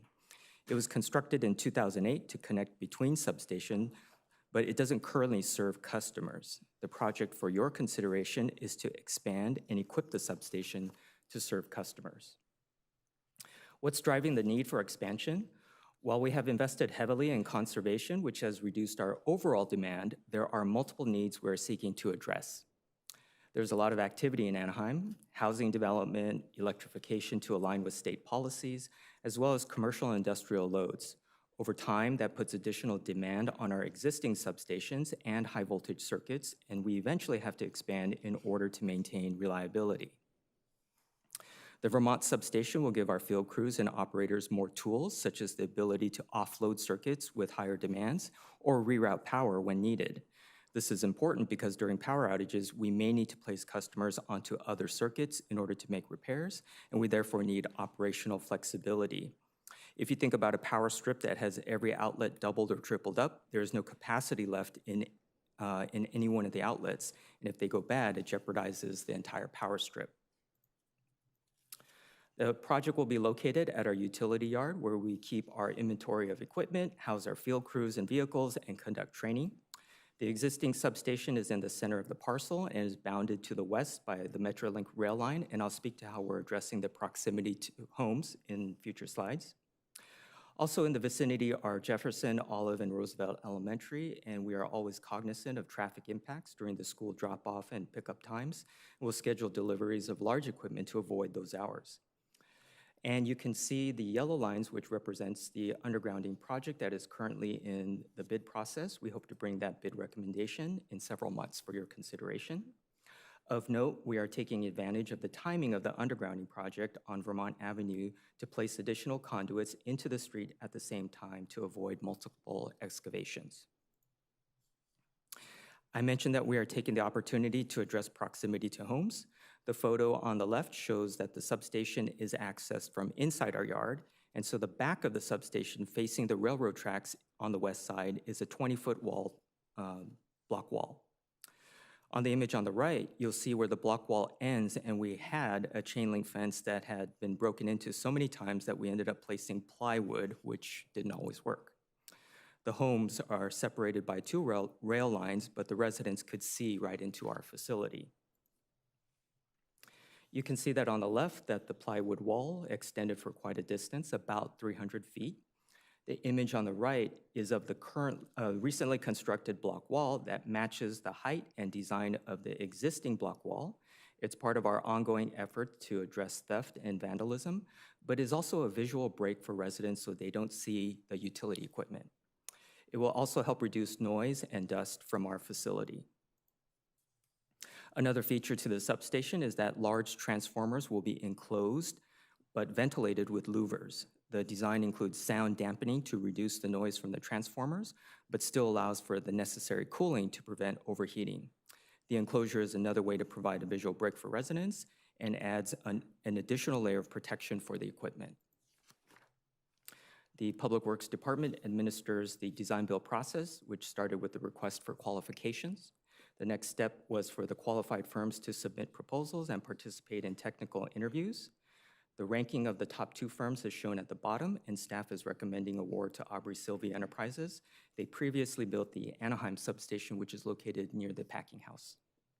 As indicated in the staff report, the cost of the project is $51.4 million. The cost of the project is paid for through electric rates and supported through a revenue bond issued last year. And we've also been able to redirect budget savings in our power supply budget to help pay for this project. As with other electric capital projects, there is no impact to the general fund. The overall timeline is 3 years for design, equipment procurement, and construction, with the completion date in 2029. While the work will take place in our utility yard, it's important for customers to know what's going on around them. So we have the following outreach efforts we have or will be implementing. And because the Sustainability Education Center is in close proximity, we plan to host a community informational meeting and take the opportunity to have residents learn about electricity and water. As an example, these photos are from the dedication event for a different substation back in 2019, when we invited students from Ponderosa Elementary to learn about electricity, safety, and sustainability.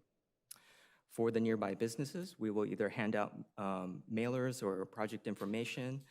In case they have questions, they can contact our staff directly. This concludes our presentation, and we're available for any questions from council. Thank you. You've answered a lot of my questions regarding the line of sight, the care you're taking with communication with both businesses and residents around there and the schools. I think it's going to be really important to go to the schools and talk about it, or invite the schools to the Sustainability Center so that they can see for themselves what's going on. Along with the questions asked for the Brookhurst project, street closures, and that's really, in Vermont, small street.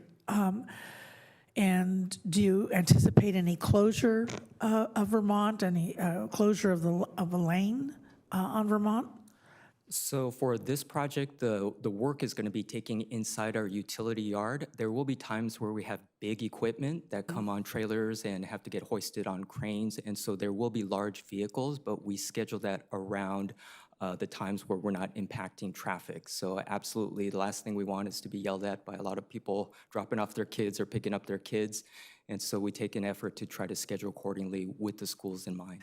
And I'm going to ask a favor, in that those large vehicles come onto Vermont from east rather than moving them through the neighborhoods on Vermont. On east through there, okay. Yes, if they drove on Vermont from Anaheim Boulevard, they're passing residents. Right. Whereas if they came off of east. We've already, or we'll be communicating with the contractor as well. All the deliveries will actually be coming down south, so they're directed to only use East Street to South Street and then come onto the property from there. Great. So we want to make sure we keep all the construction contained on site. Great, thank you. Those are the questions. Your presentation answered my questions. I really appreciate that. I have no other questions, and I'd like to move the item. Thank you. We have a motion and a second. Please vote.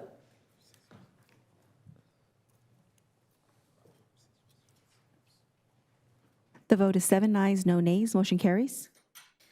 Next item pulled is item number 15. Sorry, Director Romani, you are with us a lot tonight. Would you like to have a staff report? Thank you, Madam Mayor. No staff report, and this is, I talked to Greg a little bit about this. I just wanted to get a little bit of clarification. I don't have an issue with the item itself, and it was a similar concern with item 22. I just wanted some clarity because the staff report was mentioning that there were enough funds in the 26-27 budget, which we have not approved yet, and so I just wanted to get clarity if that's something that we've done before, why it's like that, essentially, is the question. Yeah, we're just in that strange time of year where we're planning for the work for next year. This approval tonight would put these contracts in place for contracts that are expiring in August. So it is, we have budget through and capacity to continue to use these consultants to August. But I think we use language in there that, it's in the proposed budget and anticipated to be used. Okay, so essentially, we're approving it, but if it's contingent upon approval of the budget. That's correct. Yeah, we use both words, proposed budget and anticipated expenditures, assuming that there's approval of the budget item. Okay, thank you. That was the question I had. I'll move the item if there's no other comments. I'll second. Thank you. Please vote. The vote is 7 ayes, no nays. Motion carries. Thank you. Item number 16, also pulled by Mayor Pro Tem. Would you like a staff report? This one I would like a staff report, please. Sure. The item before you is the approval of a purchase and sale agreement to acquire a storm drain easement off of La Palma Avenue. This acquisition is necessary for the La Palma Storm Drain Improvements Project, which will address capacity limitations and reduce flooding in the area. The easement will be acquired from Servite High School for $65,000, which reflects the fair market value. This is a key step to move the project forward and improve stormwater infrastructure and reliability. And that concludes my staff report and available for any questions. Thank you, Madam Mayor. Just a few questions. Again, Rudy, I know that this is, La Palma is essentially the border between District 2 and District 3. Can you provide some information in terms of how long? I know flooding has been a huge concern in this area. Do you know for how long that's been a problem? For as long as I've been here, that area of this of the city is very flat, and one of the limiting factors that we have, we could build as large of a storm drain as we want, but we ultimately have to connect that to a county flood control channel, which is under capacity as well. So with this project, we're going to be coming up with creative ways to retain and store that water until we could feed that water into the county channel. And it's part of the success story of our stormwater credit program to be able to do projects like this and just improve our neighborhoods from a long-standing issue. And really happy that this is all being grant funded, so we were able to bring in approximately $15 million of outside funding to pay for this much-needed improvement. Thank you. Can you clarify where the easement is? Does it run through campus? Is it on the outside? It's a little piece. It's a strange piece of property you wouldn't think the high school owns. It's at the end of the cul-de-sac, just along the west edge of the high school. I don't know, I have a map to come up, but it's like a little triangular piece on the other side of their driveway from where you enter into their parkway or into their parking lot. Yeah, Wichita. So is it, and I don't know, Madam Clerk, if you might be able to pull up just an aerial of it, just to clarify. So it's on the La Palma side, right? Not the, okay. I know that cul-de-sac. While you're pulling that up, I just wanted to make sure I knew what the location was. In terms of construction timeline, it sounds like we have grants secured. Do we have grants secured for the entire project itself? We do, and we're just starting the design phase right now, so we're very early in the project. And then what's the next step after that? So now that And we how can long se- would that take? Sorry. So if we secure this easement, then we'll have a location where we can pull this storm drain through to connect out to La Palma. The design is probably about 1 year? About a year. Yeah, so we'll have a design about a year and then a construction, probably 18 months away from construction.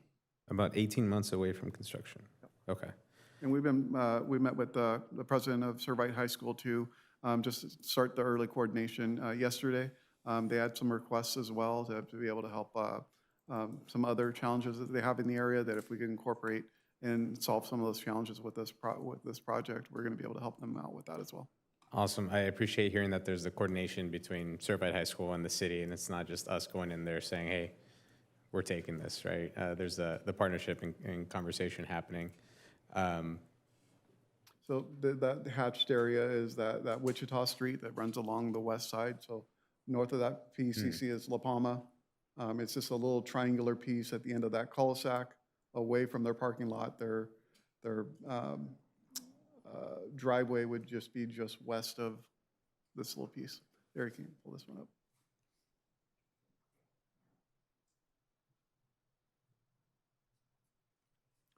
There you go. So you see Dogwood there. It's just that little paved area outside of the parking lot. So it really wouldn't have any effect. They don't park vehicles there. They don't use that area. So we'll be pulling the storm drain up from Dogwood through Wichita out to La Palma. Got it. Okay. Yeah, I see what you mean about it doesn't look like they would own that property. Yeah. But yeah, okay. And then just finally, in terms of, I mean, and we cross this bridge when we get to it, right? In terms of addressing construction issues, noises, all that stuff, just to make sure the school is still able to operate accordingly, that comes later on in the process, right? That's correct. Okay. Thank you. If there's no other comments, I'll move the item. Thank you. We have a motion and a second by Councilmember Meeks. Please vote. The vote is 7 ayes, no nays, motion carries. Last but not least, we have item number 27, pulled by Mayor Pro Tem. Would you like a staff report? Yes, please, Madam Mayor. I will turn it over to Mr. Lee.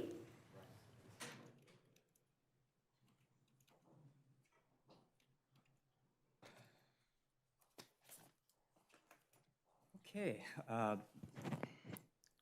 This item is a resolution to form the next underground district that was identified in the 5-year plan and continues undergrounding utilities in Anaheim. If approved tonight, APU will begin detailed design, engineering, and coordination activities with the affected property owners.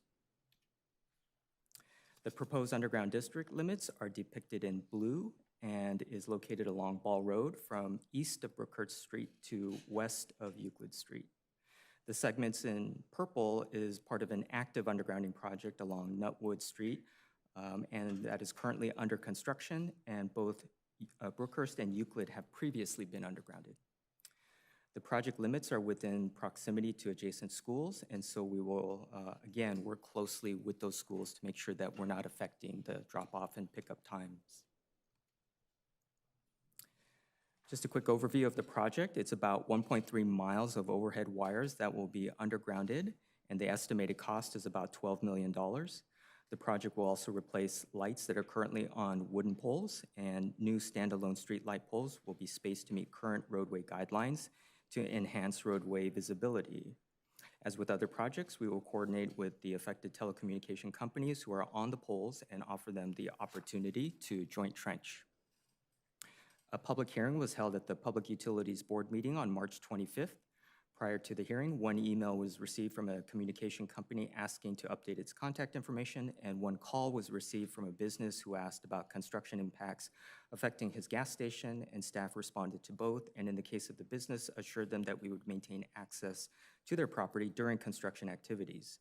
No public comments were received in person during the hearing. Following the public hearing, the gas company submitted a letter stating they have no transmission pipelines in the project area. The engineering and design coordination phase is estimated to take about 1.5 years to complete in order to work with the many property owners as part of the easement process to place equipment that serves their properties onto their properties, as well as other utilities and agencies. Following design, a bid package would be issued to pre-qualified high voltage contractors. Construction is estimated to take roughly about 18 months. These are images from other projects, and they convey the types of civil construction activities that will be taking place, including trenching and excavating to install structures such as conduits and vaults to house the new electrical equipment. The new streetlight system will be installed and be equipped with tamper-proof measures to mitigate wire theft. As part of the undergrounding process, street resurfacing will be performed towards the end of the project. And the civil construction is the most disruptive, but as I mentioned, accommodations will be made to allow for residents, schools, and businesses to continue their daily activities. Once the underground structures are complete, new underground equipment such as cables, transformers, and switches will be installed. A combination of surface and below-ground equipment will be installed to convert each customer's electric service from overhead to the new underground system. When all conversions are complete, the overhead electrical facilities on the top of the poles will be removed. That's the image on the right. Based on the ordinance approved by City Council in 2024, communication companies will have 1 year from when their civil structures are complete to underground their facilities prior to the removal of the remaining portion of the utility poles. And we thank the public for their patience. It is a long process to go through this. You know, when you think about construction, it's done in 100 to 200 foot increments, so it does take some time. And then the design process takes a lot of coordination with all the affected property owners. With that, I'm happy to answer any questions. Yep, you have questions? Thank you, Madam Mayor. You answered a lot of the questions, Dooku, but I just want to express behalf of all the residents and businesses in the area of Ball and Brookers, I do want to express genuine appreciation to the Public Utilities team for and the Public Utilities Board for bringing this forward. And I just want to acknowledge that there's a lot of work that goes on behind the scenes to even get us to this point. A lot more work to do, but just want to acknowledge that. And I know that these projects are happening incrementally across your city. And so I appreciate the team's, again, the work and the effort that goes into it, and grateful to be included in it. Just a couple of questions that I wanted to ask you in terms of major milestones. I know that you had the project timeline up there. In terms, are there any major milestones that residents of the community might be able to track from now and construction start time, completion of design, completion of easement acquisition, bid awards? What is that? And maybe a little bit more detail of the timeline that you have on here. Absolutely. The reason why we're a little vague in terms of specific dates we give you, between spring 26 and winter 27 is because the easement process, you end up with a handful on almost every project where it's very challenging to get the easement secured, and so it could impact the construction timeframe. So we give these windows to, as we do the public notifications, people have already received a mailed notice about the project and this rough timeframe. And as we get closer to completing the design activities, then we will again provide notice that construction is pending. So they'll have multiple opportunities if they have questions about accessibility to their properties or things like that to ask our project managers. Awesome. And can you go a little bit more into detail? What is there's a formal outreach process for those businesses, those residents, the church, well, there's a few churches that are in that area as well. What does the formal outreach process look like? So the outreach process started with notifications, so they each received a mailer about the public hearing, and so that was their first opportunity to know about the project and ask general questions, and I mentioned that one gas station asked us about that. In addition to that, they're going to get additional notification when the construction is starting. They'll obviously see construction signs, street markings, things of that nature. And then before any planned outage, we will give them mailed notice about a week or two before the actual activity. And then 48 hours in advance, we'll have a door hanger to notify them of the planned outage, which can take 6 to 8 hours on the longer end. So they will know that activity is happening. And as I mentioned, the construction is taking place in 100 to 200 foot increments, so they'll see construction activities going on. Awesome. I appreciate that. And this is where my follow-up comment to Rudy was going to be. Oh, you're still. My follow-up comment to Rudy and the Public Works team, because I know that the staff report notes, and as you have done in previous projects, that the street paving is coordinated with our Public Works Department, and obviously that comes at the end of the project once everything is undergrounded, and that makes sense from an efficiency standpoint, and I totally understand it.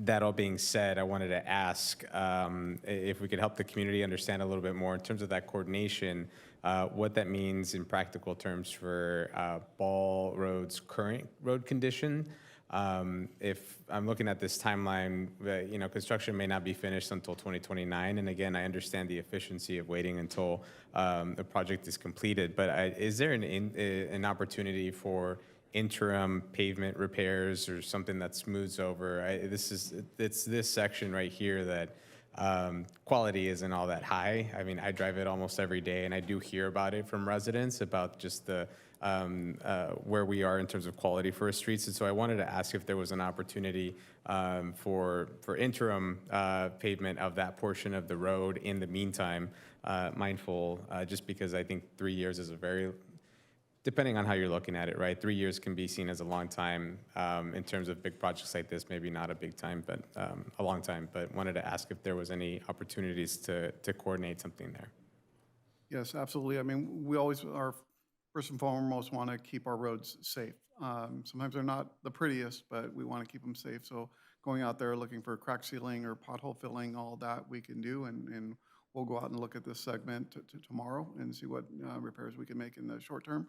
But certainly to be efficient with the funding that we have, we look for opportunities like this to be able to partner with our utilities department so we can share in the cost. So while they do the repairs after their project, we go and do the rest of the street so we can be able to keep that all one project and give the community one full, complete street. So just trying to be as efficient with the funding as we can.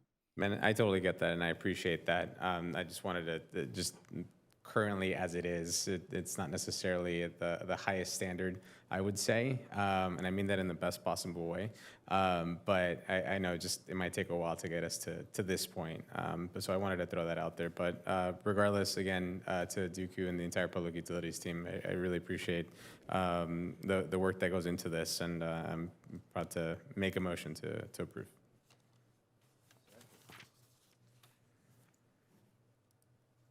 No other questions or comments? Would you like to make a motion?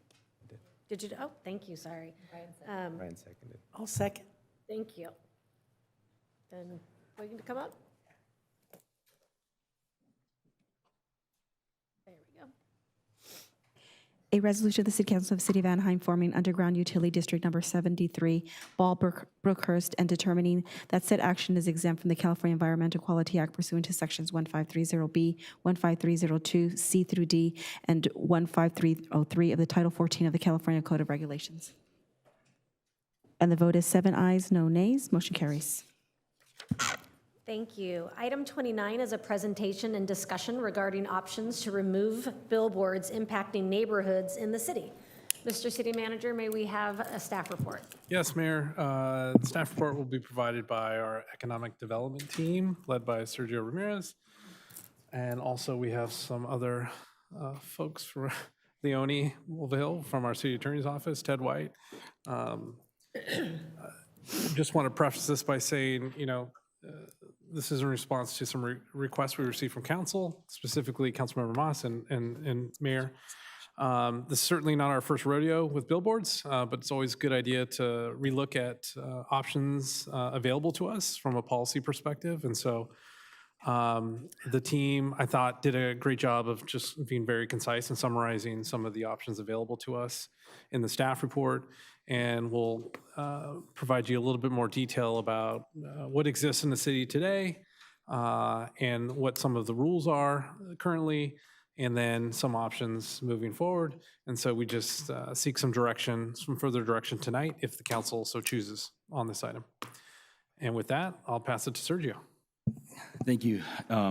City Manager Greg Garcia, I apologize. We had some technical difficulties and the wrong presentation was uploaded to the things, to the computer. So we will go ahead and provide a narrative presentation, and I will do my best.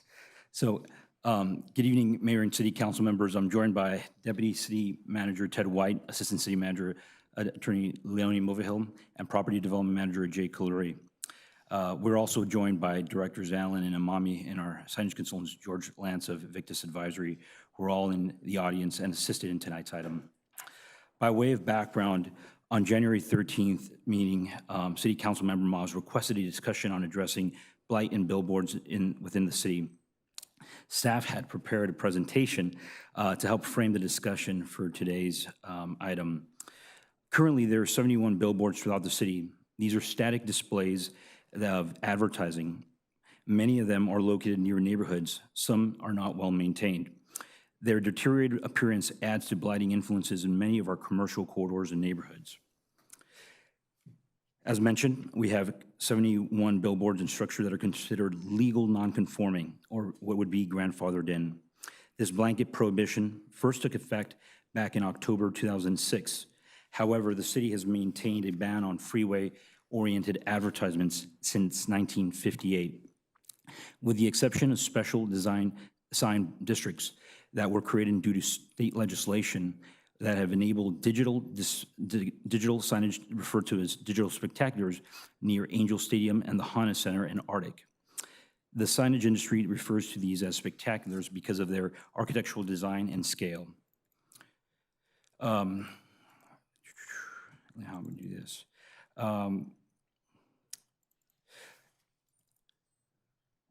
These special arena areas, these special areas in our city that allow for these spectaculars, as mentioned, are the areas around Arctic and OC Vibe and the and Angel Stadium. By way of background, the breakdown of the billboards by district is District 1 has 20, District 2, that's not it. District 2 has 13, District 3 has 5, District 4 has 4, and District 5 has 24, and District 6 has 5. So a majority of these signs, again, are in District 1, 2, and 24.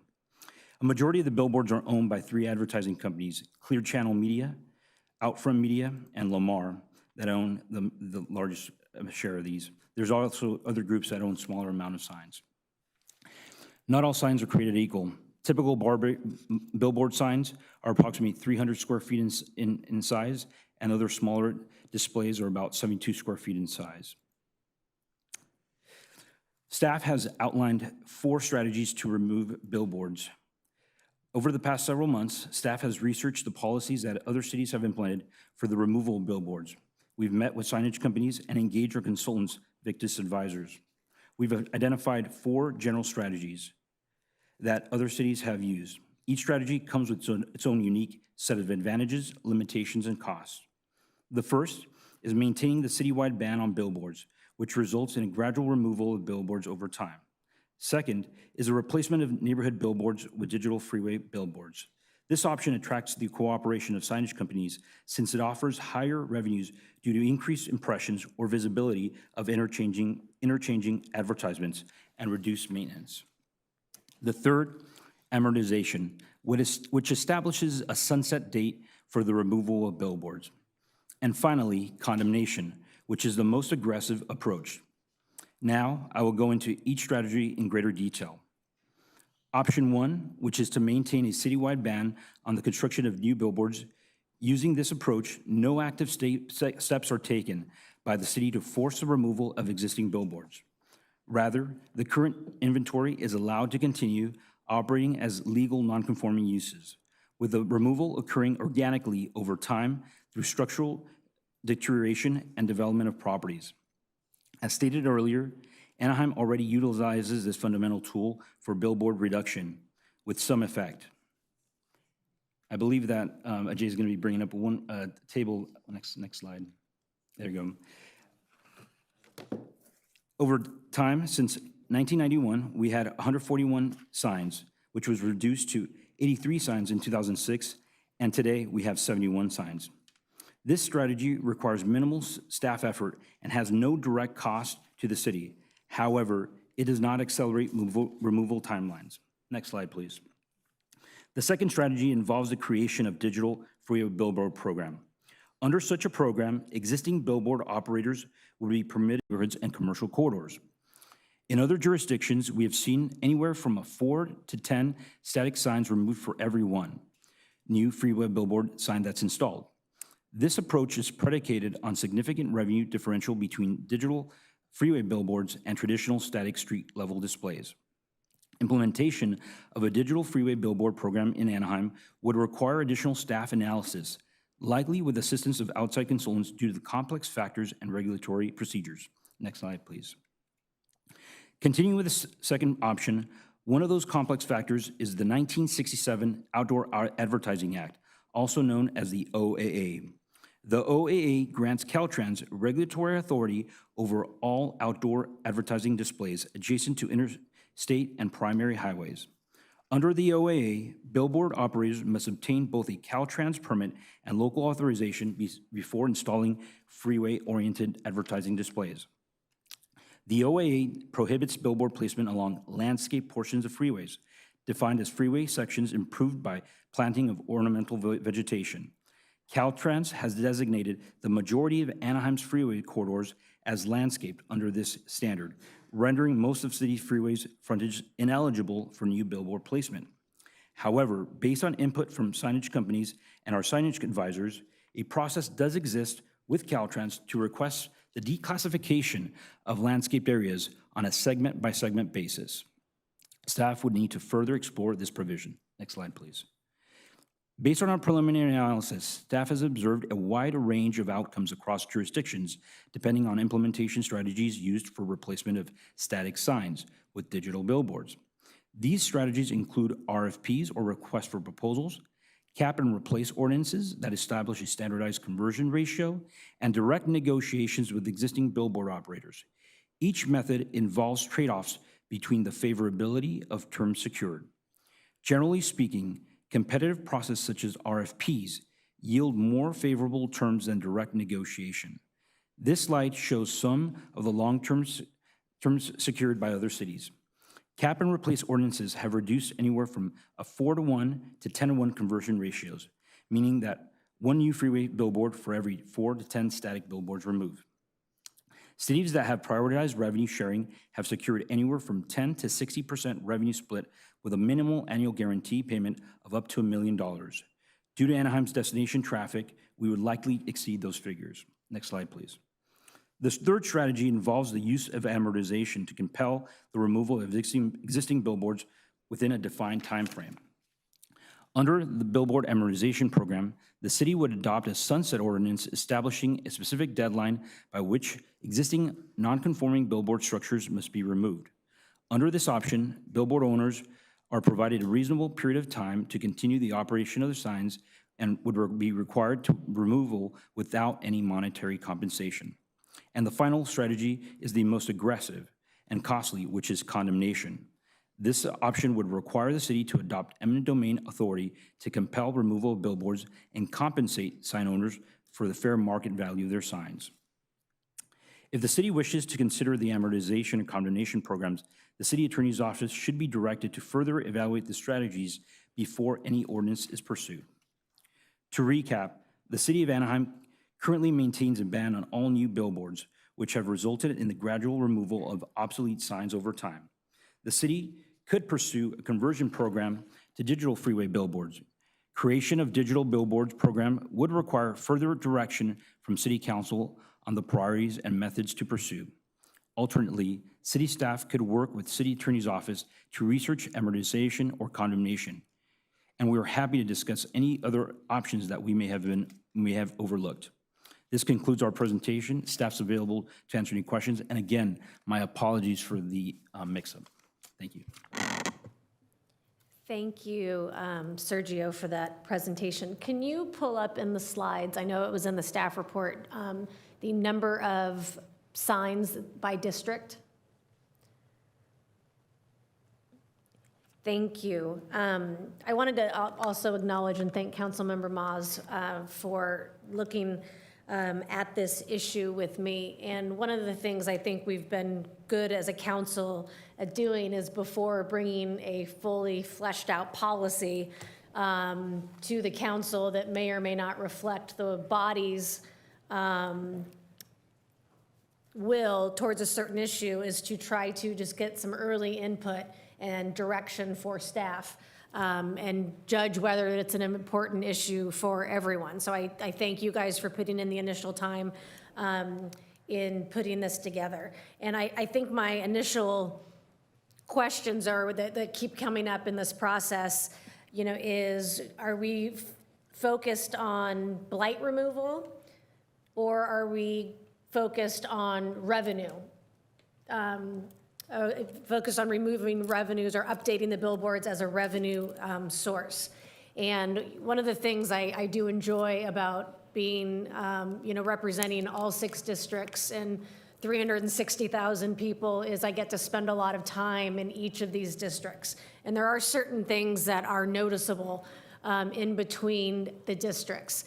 And so when we go into some of our areas right outside of our neighborhoods, we have some of the billboards that are not being kept up, that are peeling off of the signs, that are advertising maybe content that as a city we do not want to be advertising.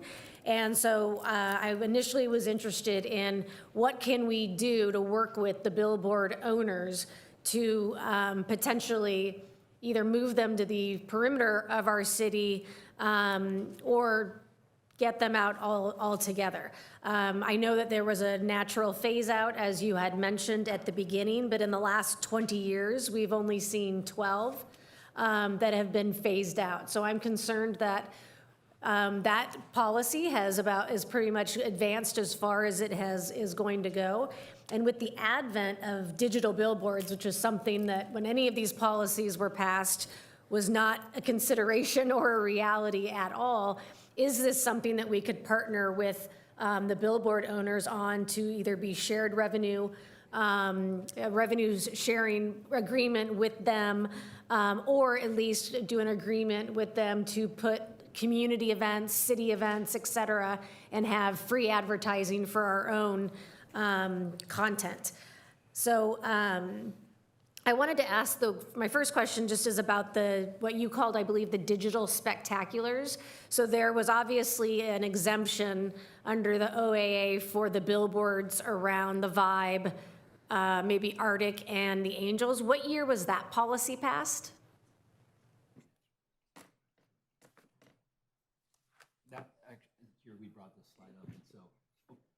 We brought up this slide. So these were special policies that were state legislation. I believe it was the Padilla bill that started the first one. Arctic was in 2014 and 2018. But maybe I'll look to the city attorney's office potentially for when those options, I think your question was the legislation, the date of the legislation, or when the city enacted, took advantage of that state legislation. So I believe 2018 would have been the first time we had a digital billboard in Anaheim. I think that the Big A is considered a spectacular because it's a monument, but also has digital display. And when did that start? When did that move to digital? Do we remember? I don't believe we have that. Digital displays have been allowed for some times. These 3 special areas, though, and about those dates, those were when the city implemented the state legislation, and the state legislation was roughly 2 to 3 years before that. The first one was the Arctic. That was for transit facilities, and that was a way for transit facilities to generate revenues for that maintenance. And the city did implement the Transit Special Sign District, which we've renamed to the Arctic Special Sign District. In 2018, roughly around there was SB 31, which then did a similar opportunity for stadiums and arenas of a certain size to take advantage of advertising opportunities separate and apart from those permitting opportunities under the OAA. Okay, thank you. And then I think you answered this question I had just about how do we declassify some of our areas under the OAA. So would we have to go directly to Caltrans, or would we have to work with our state legislators to pass legislation exempting areas that we found appropriate for potential billboards? I'm going to have Jake Kaluri he's done that research on that. We would have to explore a little bit more, but Jake can share. Yeah, Mayor, there's a formal process where anyone, the public or the city, could fill out a form and submit that form to Caltrans. They have a time frame where they're required to inspect that location. It's on a location by location basis. So the entire process, I believe it's a few months for them to investigate. Then they'd have to make a determination as to whether or not that area still qualifies as landscaped or if it can be declassified because of the condition of that property. Okay, thank you. Those are kind of my initial thoughts and questions. I wanted to turn it over to my partner, Councilmember Maas. Yeah, thank you, Madam Mayor, and thank you for the work that you've done on this. I know it does come back periodically. I am inclined to put out an RFP for a deal that is wildly good for our city, to remove blight from within the city, to convert to a limited number of digital billboards, which I think are inevitable in the future, is something that I am interested in exploring. I do have a question about between 1991 and 2006, there were 58 billboards that went away. What can we attribute that to?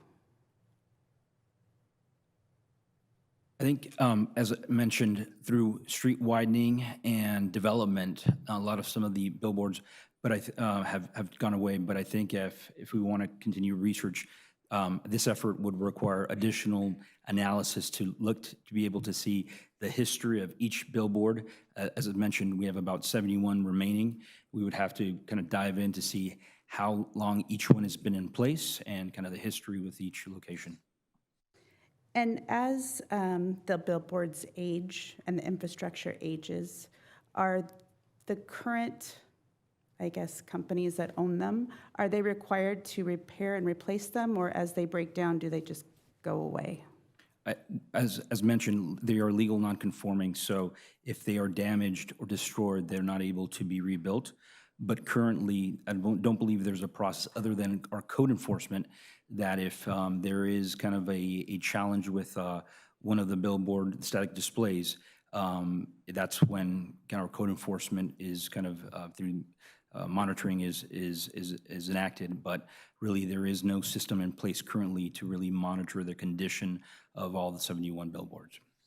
Okay, and my understanding is that with those special districts, we'll really never go down to 0 billboards, correct? There will always be some around those Arctic, Angel Stadium, OC5.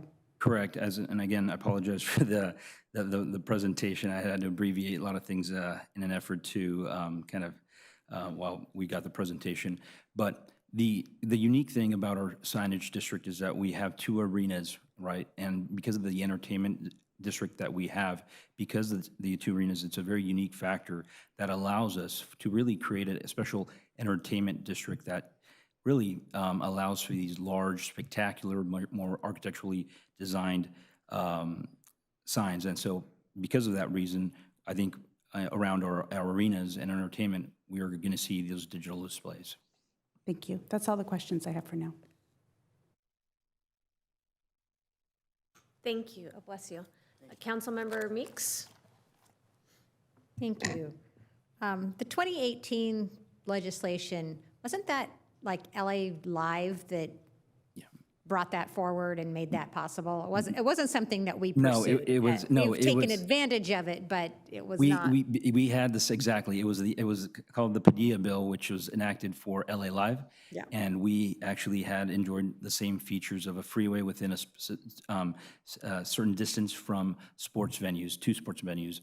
And it was actually originally Staples Center, and then also Nokia Theater was added there to Los Angeles off the 101 freeway, if I'm mistaken. That's what I remembered. We didn't pursue that one.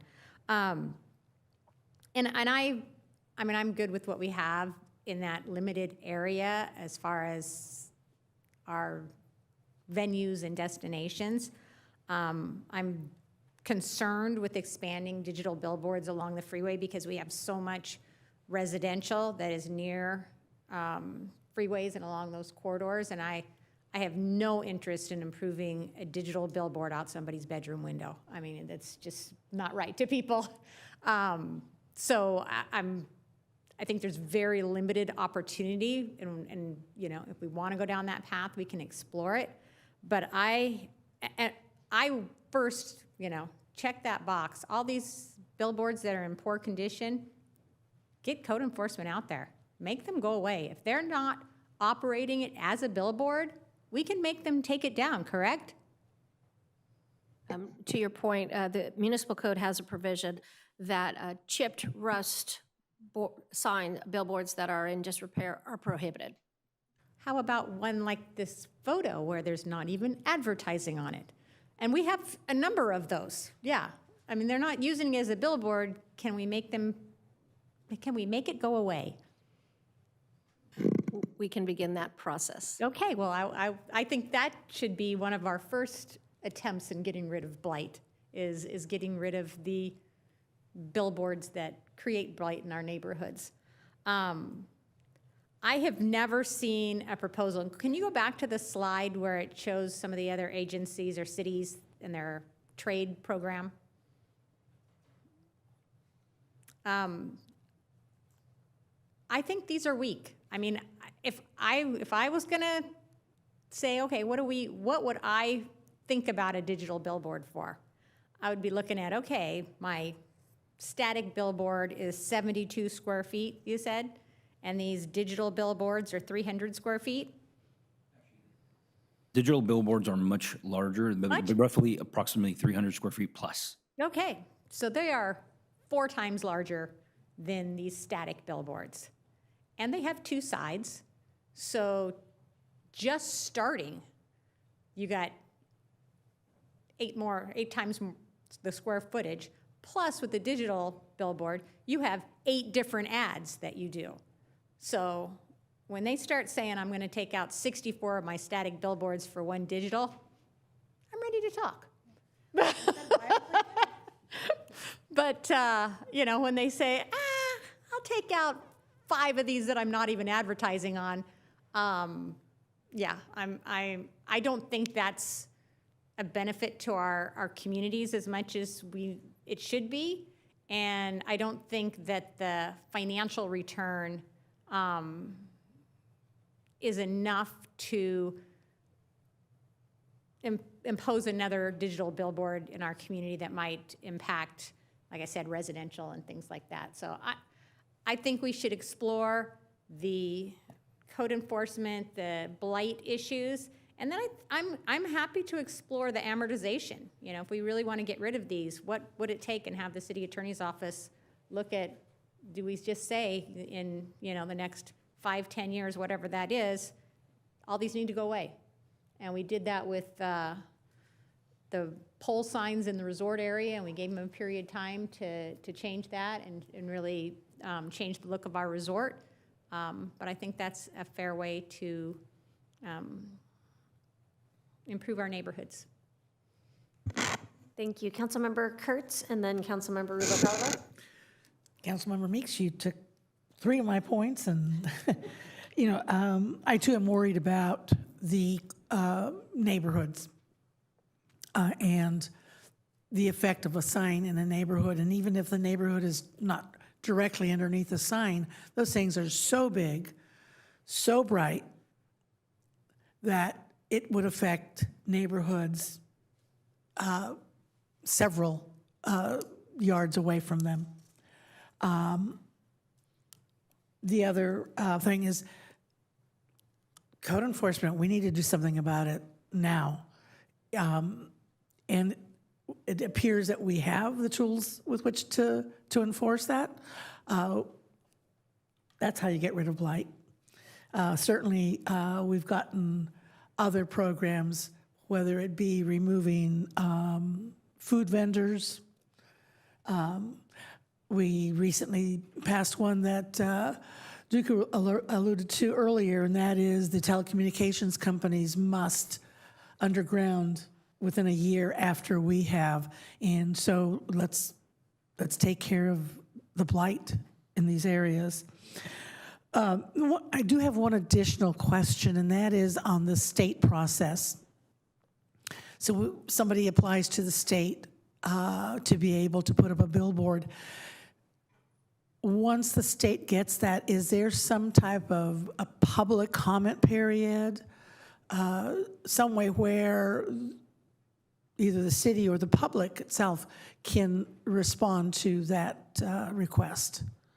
Yeah, council member, to answer that question, the declassification process is really just one step of a much larger process. If the state declassifies an area of a freeway, it does not mean that a billboard can locate there.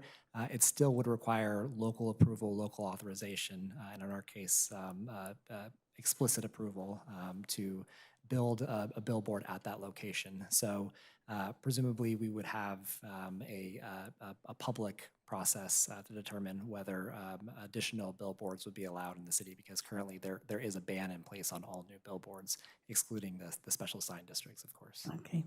Thank you. That's all I have. Well, thank you. I appreciate the time and effort that you took to put into this. I know we've been meeting about this for, I think, a few months. So although there wasn't staff time put into a policy, there was a lot of effort put into the research behind this initiative. So thank you guys for the information. I'm also inclined to agree with Councilmember Meeks and Councilmember Kurtz, as well as Moss. I do agree that we should be taking care of the blight now. I know I only have 5 in my district, but adjacent District 5 has a significant amount of them, and there's graffiti on them consistently. The messaging is probably not something that's beneficial to many of the members of our community, because sometimes they're, sugar-infested advertisements for things that are probably not as healthy for the kids in our community. So I, too, think that there is an opportunity to clean up the blight, and I'm all for having code enforcement enforce the policies that we currently already have in place in our city. Question, did a vendor come to the city to request that we add digital billboards to our community?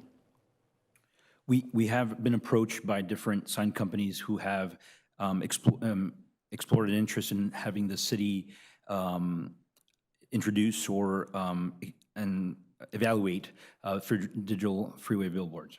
Who was that? I believe it was Lamar and Clear Channel. Clear Channel. Was that recently? Is that what prompted this discussion about the digital billboards? I think it was last year, and last year. And we've been working on this for about a year. Okay, so that is good to know. But also, I do have concerns about having more digital billboards on the freeways. And I understand that it can be beneficial in some communities, and maybe it's helpful in some areas like Vegas, but even now with the Ducks, we have approved that big digital billboard, and it is overwhelming when you look at it from the freeway. And I love the Ducks and the revenue that it will generate, but they did also, as a business, advocate for the ability to have alcohol on there, which I don't think that we can. I think that was an exception that the state made for them. So I am concerned that that will continue to be something that happens along the 5 corridor. I think we need to protect our city. So that's just something that is a concern for me. To have a bunch of digital billboards on the 5 or anywhere there would be concerning. So, and then, so that's, I think for me, I think 2 parts, this is probably 2 different issues. I also don't think that the revenue that would be generated is probably going to outweigh any of the benefits from just having very loud distractions on our freeways that are already, can be unsafe in some cases, because distracted driving is already such a major issue with people and their cell phones. So that's something that is a concern for me. But I do agree with the 2 council members that brought this forward, that it is a great idea for us to clean up the blight. Because I agree, driving down Lincoln or East Street, it's a lot of it's not beautifying our neighborhoods. So I thank you guys for pointing that out and for showing us where all of them are located. Because I know where 2 of them are now. We have JR Wheels and Tires has that really ugly one there, which we've talked to them about, but it would be nice to see it cleaned up. Thank you. Councilmember Bayless, and then Councilmember Moss. Thank you. I guess first I'll start by saying this. I'm in favor of removing the billboards, that's for sure. I'm not necessarily in favor of trading the billboards that are there for other billboards in another location. I think some of the points maybe other people have already brought up, but I'm gonna just go over a few of them. And thank you, because this is gonna illustrate my exact point that I'm about to make. You see this happens to be at Knott and Ball. So You know, we talk about removing blight, and well, we have an unfortunate issue in a couple of the locations, at least anyways, in District 1, and I would be willing to bet it's probably in a few other locations. You know, the utility, when they go and they underground the lines, they only underground the lines if they're able to do it to 100%, and that's how you get the beautification of the area. You'll see the power lines behind there, above those signs. And I have this in a couple of different areas. So while we're removing the billboard, we're not necessarily removing all the blight from this particular area without taking those power lines at the same time and putting them underground. So I wanted to point that out, number one. And then you see the billboard that's up there. Unfortunately, I know that was up there for quite some time like that, so I'm definitely in favor of having code enforcement go around. This is not unique to just one. I know that this is at least 3 or 4 billboards throughout at least the west side that's out there. And then the other thing I wanted to point out, and I mean, this is just a byproduct, is currently we have some small businesses that are out there, and I know that this is a form of revenue for those small businesses. And listen, I feel bad if we take it away from them, but I just want to point out at this point, you know, they are generating some revenue from some of these billboards that are out there. So I think that's important to point out. But more importantly is that not interested necessarily in trading one for another. And then if we do it, I think it has to be removal of blight 100%. Thank you. Thank you. Councilmember Moss? Thank you. Just to clarify, is there a finite number of digital billboards we would be talking about, like 3 or 4 or 5? Or would it be lining the freeways with digital billboards? Councilmember, we would have to study that. We would have to come back to this body based on the research and based on kind of the recommendations that, and I think in meeting with our signage consultant, as you saw from some of the ratios, and at least what we've seen from cities that we were studied, the highest ratio that we've seen is 10-1. But as Councilmember Meeks mentioned, being able to push that, being able to kind of get that for it. So I think being able to look at precedent and being able also, of course, to engage the signage companies in discussion to be able to see kind of what some feedback would be, to be able to come back a recommendation that would be balanced and something that also would that be effective so that we don't not only bring a policy that then would not be kind of enacted. So Thank you. And then I just have to state for the record, I have not received any complaints or comments about the spectaculars along the 57 freeway. So I was actually surprised by that, but no comments, no complaints about digital signs on both sides of the 57 freeway. Thank you. Councilmember Meeks? One more question. Go back. Can you go back to the slide with the trades? The, you know, getting rid of there. Yeah, keep going. Because St. Paul had an 8-to-1 conversion ratio with the static square footage to the digital square footage. So that's kind of more like what I was saying. Like if the static one or the digital one is 4 times larger than the static one, that's really a 32-to-1 ratio?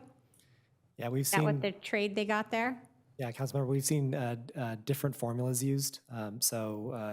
Square footage to square footage is what you're talking about right now. So if you, in this case, a billboard operator would not be able to trade 172 square foot billboard for a 300 square foot billboard, for example. Right. They'd have to But combine. this one's like 8-to-1 plus the square footage. So to me, that was like I said, 32-to-1 is, you know, it's getting closer to the numbers I would expect.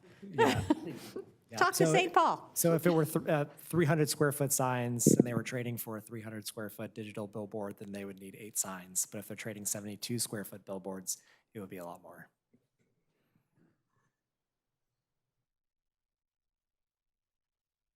Thank you. Can we go, because I understand, you know, concern about digital billboards. I drive the 57 the other way, and I've seen Placentia and Fullerton do them. So I know it is an option, but of course we would need to almost have the designated plan or map of what is not going to be affecting neighborhoods. And then I think we are heavily constrained by Caltrans's designation of landscaped freeways, even though if you drive these areas, they're not landscaped.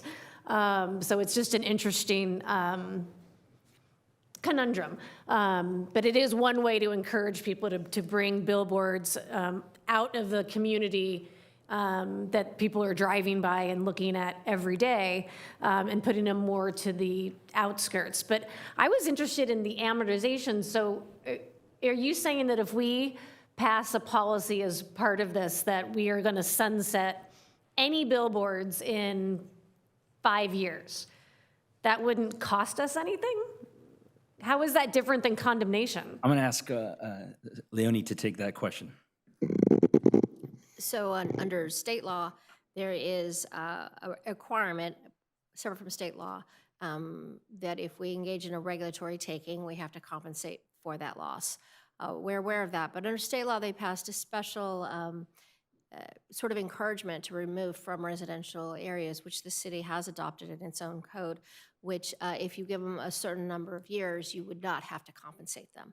So it is based on a number of years, based on the value of that billboard, and it also doesn't start until the city were to give notice that it would like certain signs to be removed from, and it's from specific areas, residentially zoned areas and agriculturally zoned areas. So for the city of Anaheim, we'd be looking at the residential areas, and we'd be looking at our existing code and making that decision to go ahead and start the clock to remove for that removal. And if we were to give them that full amount of time, then no compensation would be required.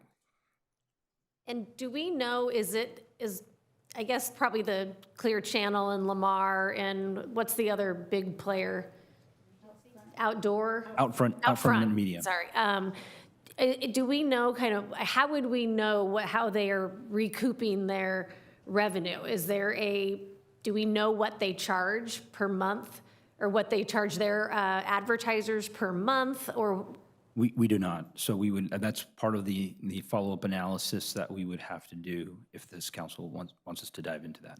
Yeah, because this seems like, for me, I think the amortization seems like a good idea to start anyways. And then if it's something that we want to look at to do digital billboards in certain specific places that make sense, that's something we could consider as well. But I mean, this would seem to be the easiest option.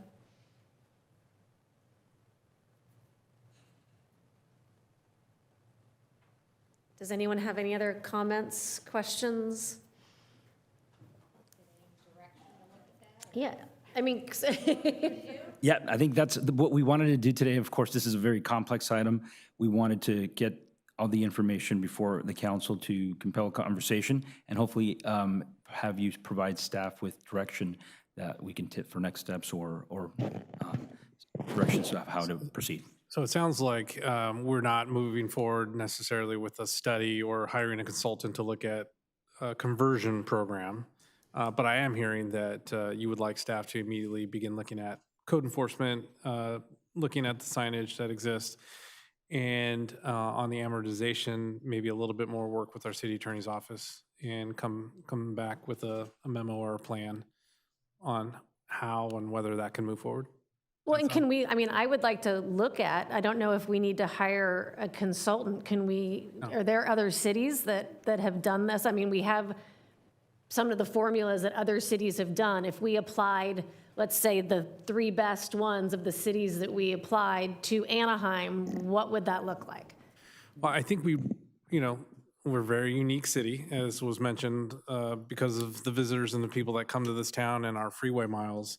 I think our numbers would be significantly different. And so we would want a consultant to justify that. And so maybe it's not 10 to 1, maybe it's 25 to 1, based upon the value of a freeway sign in Anaheim versus a value of a freeway sign in Fresno or Garden Grove.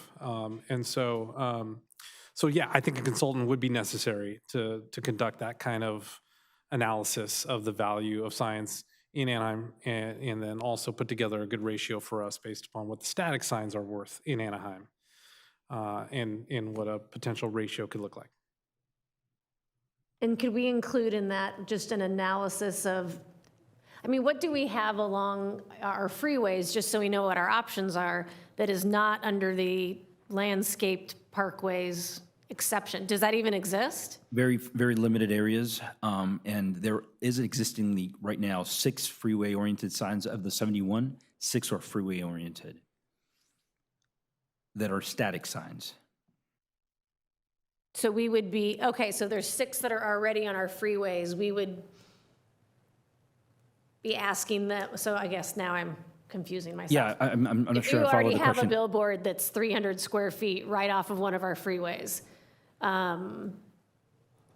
we would see if they'd be interested, if they wanted to go to digital, if they would then look inwards in the city, and for them to convert that to digital, you'd have to take out 30 signs in the interior? I think what you're describing is the conversion, right? The conversion of an existing static freeway sign and having the billboard company remove street billboards within the communities and converting that static sign to a digital display.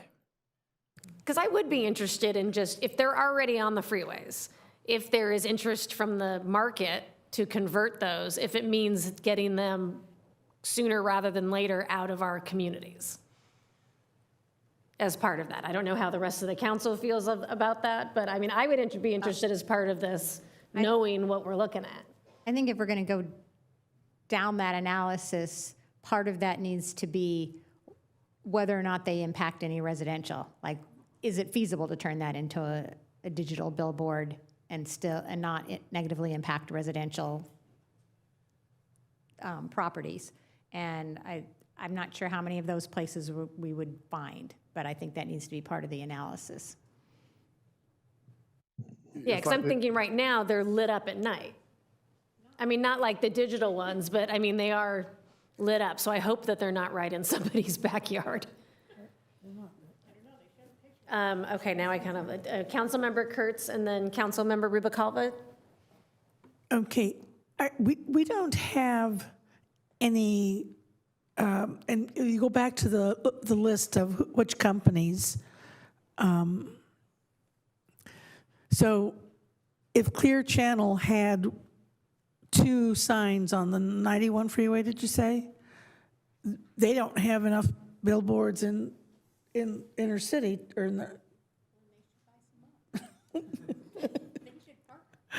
So they partner with, I don't think we're going to get the numbers. If one of them is an independent, we're in real trouble. I mean, we can't, there's not much of a trade there.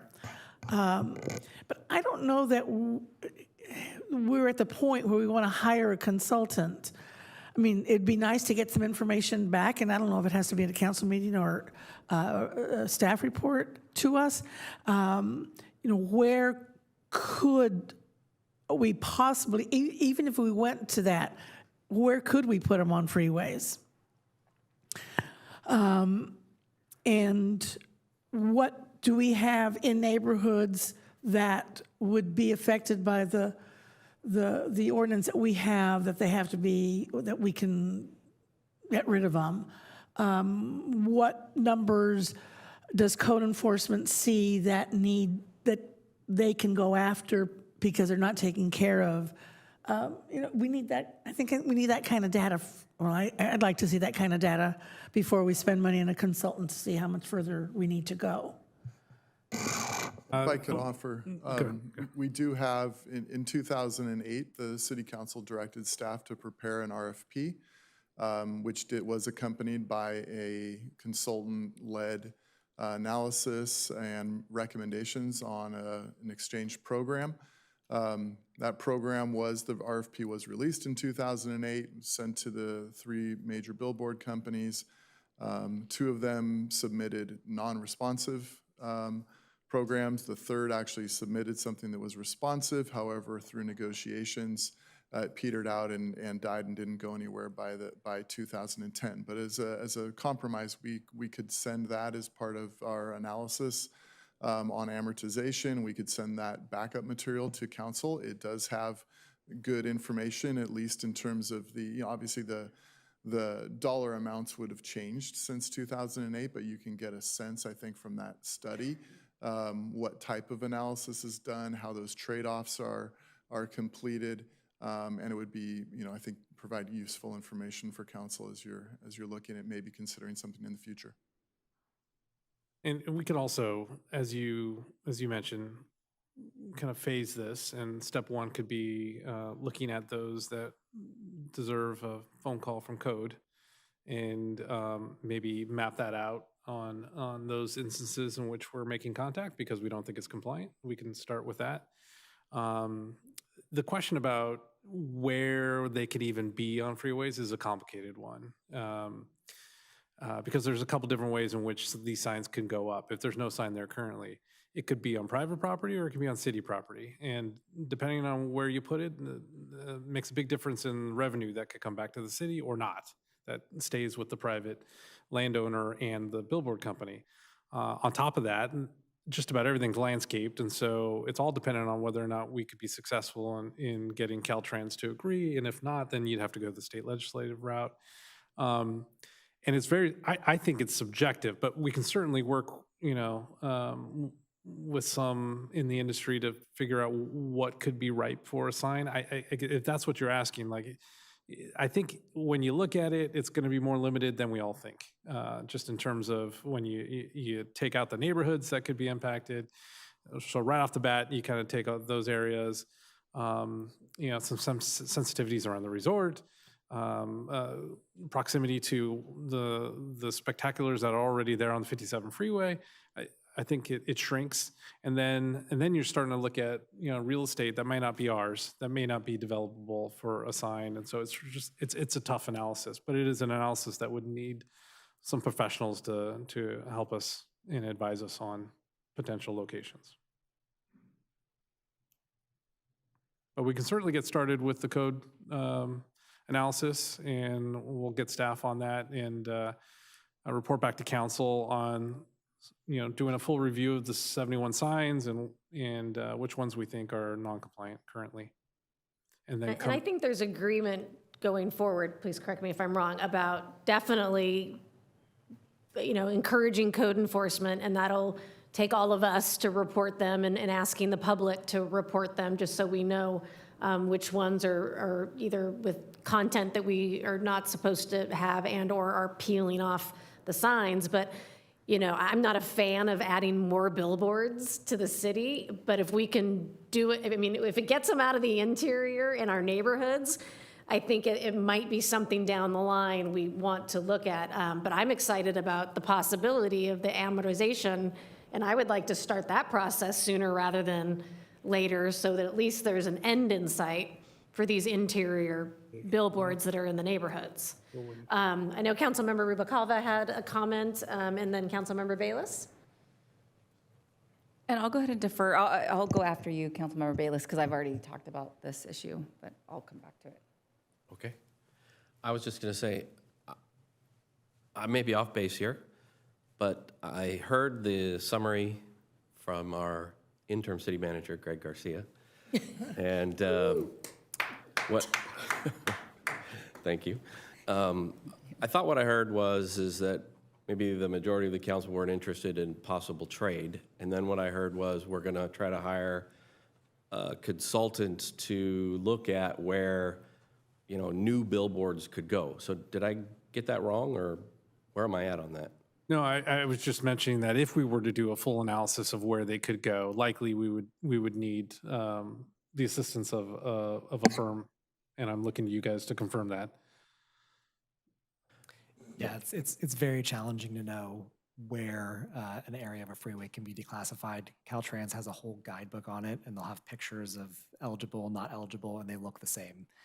It's very challenging to know what ultimately will succeed. Billboard companies most likely know where those locations are, but if we wanted an impartial analysis, expert analysis, we would likely have to go the consultant route.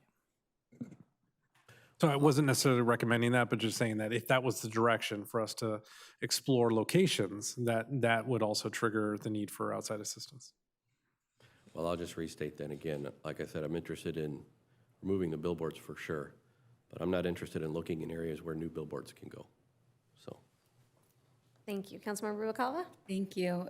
I agree. And one of the things I want to highlight, if it's a revenue generating opportunity that we're looking at, I think the only people who really do benefit would be Lamar or Claire. I've been in advertising and I grew up in that industry, and they know how to make a deal with another entity, but it does benefit them more than it would us. And we see that issue with the Angels. We have that billboard with them, and I know we talked about enhancements there, and just the return on investment for our residents is very limited. So I think that if we're looking for revenue opportunities, we have already had a whole meeting about different things that we're supposed to be looking at, and I know there are Uber, rideshare initiatives. So I am just cautious to ask staff to take on more, to look for locations, but I am definitely interested in the blight and helping clean up our city with what's currently there. But I strongly feel the only group who benefits would be the third-party vendor who manages all the advertising and collects the revenue on it and gives us pennies for it. It does vary widely, and every deal's different. And again, it depends on if it's on city land or not. And so, yeah. Well, and the Angels is on city land. Right, it's not digital, if you're referring to the tri-signed. Yeah, but just in general, like it's a billboard. Yeah. And so digital billboards will probably generate even less revenue, because nowadays billboards don't, I mean, with all of the social media and other ways to get a message out, billboards are not the way that most companies are going. So they're not going to spend a ton on that. So. Are there any other comments or questions, direction? Okay. Do you feel comfortable just looking at, I guess we're not going to do, at this point, we can share information that we have on kind of the, so I guess we'd like to come back just with a policy on how we can start amortization. And then I would be interested in any complaint, maybe if we could, if it's just in a staff report, not bring back to, but I would just personally, and if anyone else would be interested in what code enforcement has done, how many complaints have they got, what is the process? Because I know code enforcement can take forever, right? There's a lot of notice that goes into it. They have to respond and they have to go out again. So, is amortization almost quicker than our code enforcement process?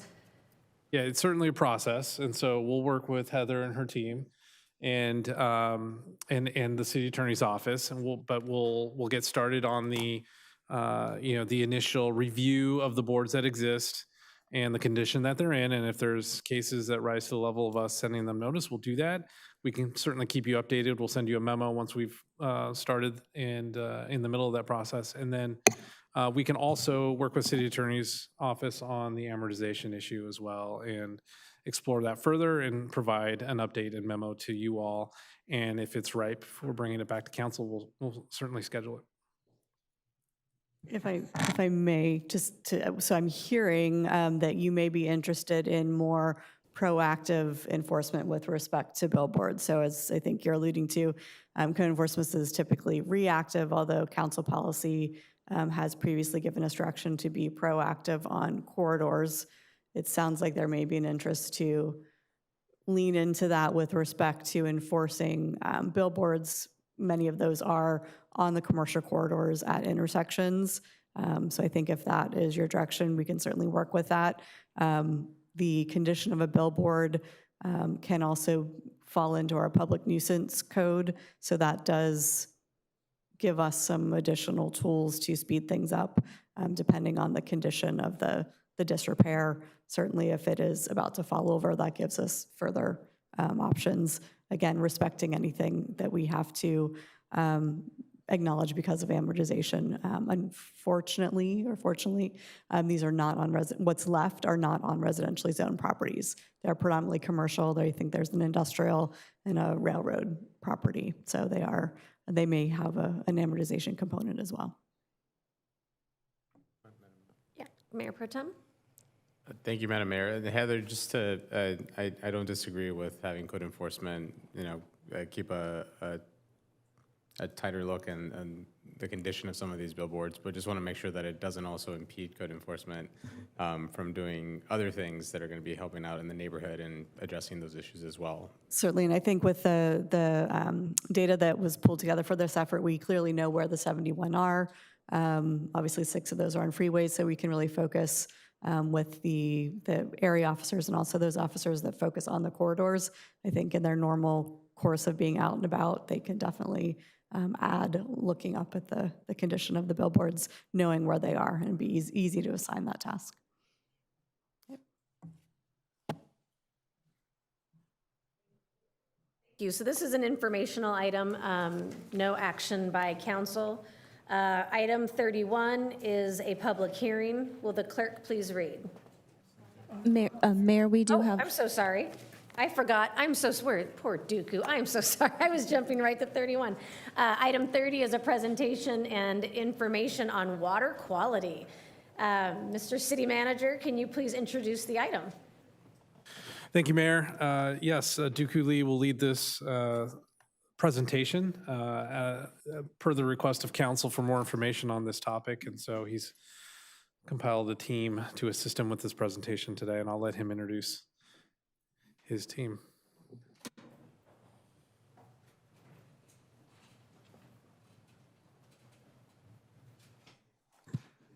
Good evening once again, Mayor and members of the City Council. Tonight's presentation is in response to a request made by Councilmember Meeks at the March 24th City Council meeting to provide an update on water quality. I'd like to introduce our panel and discuss their qualifications and their roles in serving the public as it relates to water systems and water quality.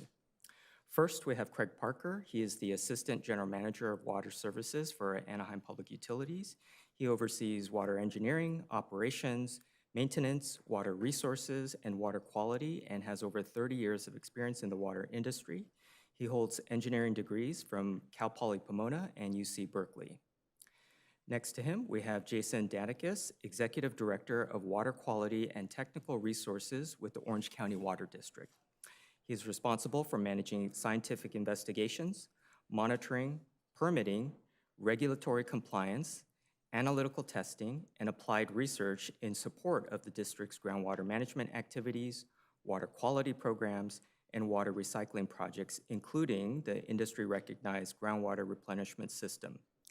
Jason has more than 25 years of environmental and water resource management experience. He has his bachelor's in earth science from Dartmouth College, his master's in hydrology from the University of Arizona. He is a registered professional geologist and a certified hydrogeologist with the state. And Jason's here to discuss the Orange County groundwater basin where Anaheim gets most of our water. And we also have Oliver Pacifico, who is the district engineer in the Santa Ana field office of the State Water Resources Control Board's Division of Drinking Water, and he's been with DDW for over 20 years. He also previously worked for Golden State Water Company as a water quality engineer. He graduated with a bachelor's degree in chemical engineering from Cal Poly Pomona, obtained his master's in civil engineering from Loyola Marymount, and he also holds a license in chemical engineering. He's also a reserve officer in the Navy's Civil Engineering Corps and deployed to Iraq and Syria in support of Operation Inherent Resolve. Oliver is here to provide a perspective from a regulatory agency. I'll turn it over to Craig. Thank you, and good evening. So first, we want to talk about where does our water come from? So we have two main sources, which is the groundwater and imported water. On the groundwater side, we have what we call the Orange County Groundwater Basin. That's what's below us. It's a beautiful basin. It's our most valid source of supply. Over 80% of our water comes from the groundwater basin. And Councilmember Meeks sits on the Orange County Water District Board and represents us. So Orange County Water District manages that basin, and Jason will be going into more detail on that. The other side is the rest of our water comes from imported water, which is the Metropolitan Water District of Southern California, and Stephen Fassel represents us on that board. So there's two main sources of imported water. There's what they call the State Water Project. That travels some over 700 miles from Northern California down to Southern California. And then we have the Colorado River, which you probably heard some of that in the news recently, that travels over 200 miles from the east to to the west. So how do we protect our water supplies? We have a program called cross contamination, or you may have heard something called cross connection. We have over 11,000 backflow devices within the city. These are systems owned by customers to prevent contamination of the potable water system from industrial, medical, and food waste, just as examples. We have an active program to monitor and inspect these systems across the city, and the ordinance recently approved by the council enables us to shut off service if there is some kind of potential health hazard. Next, we have the groundwater treatment.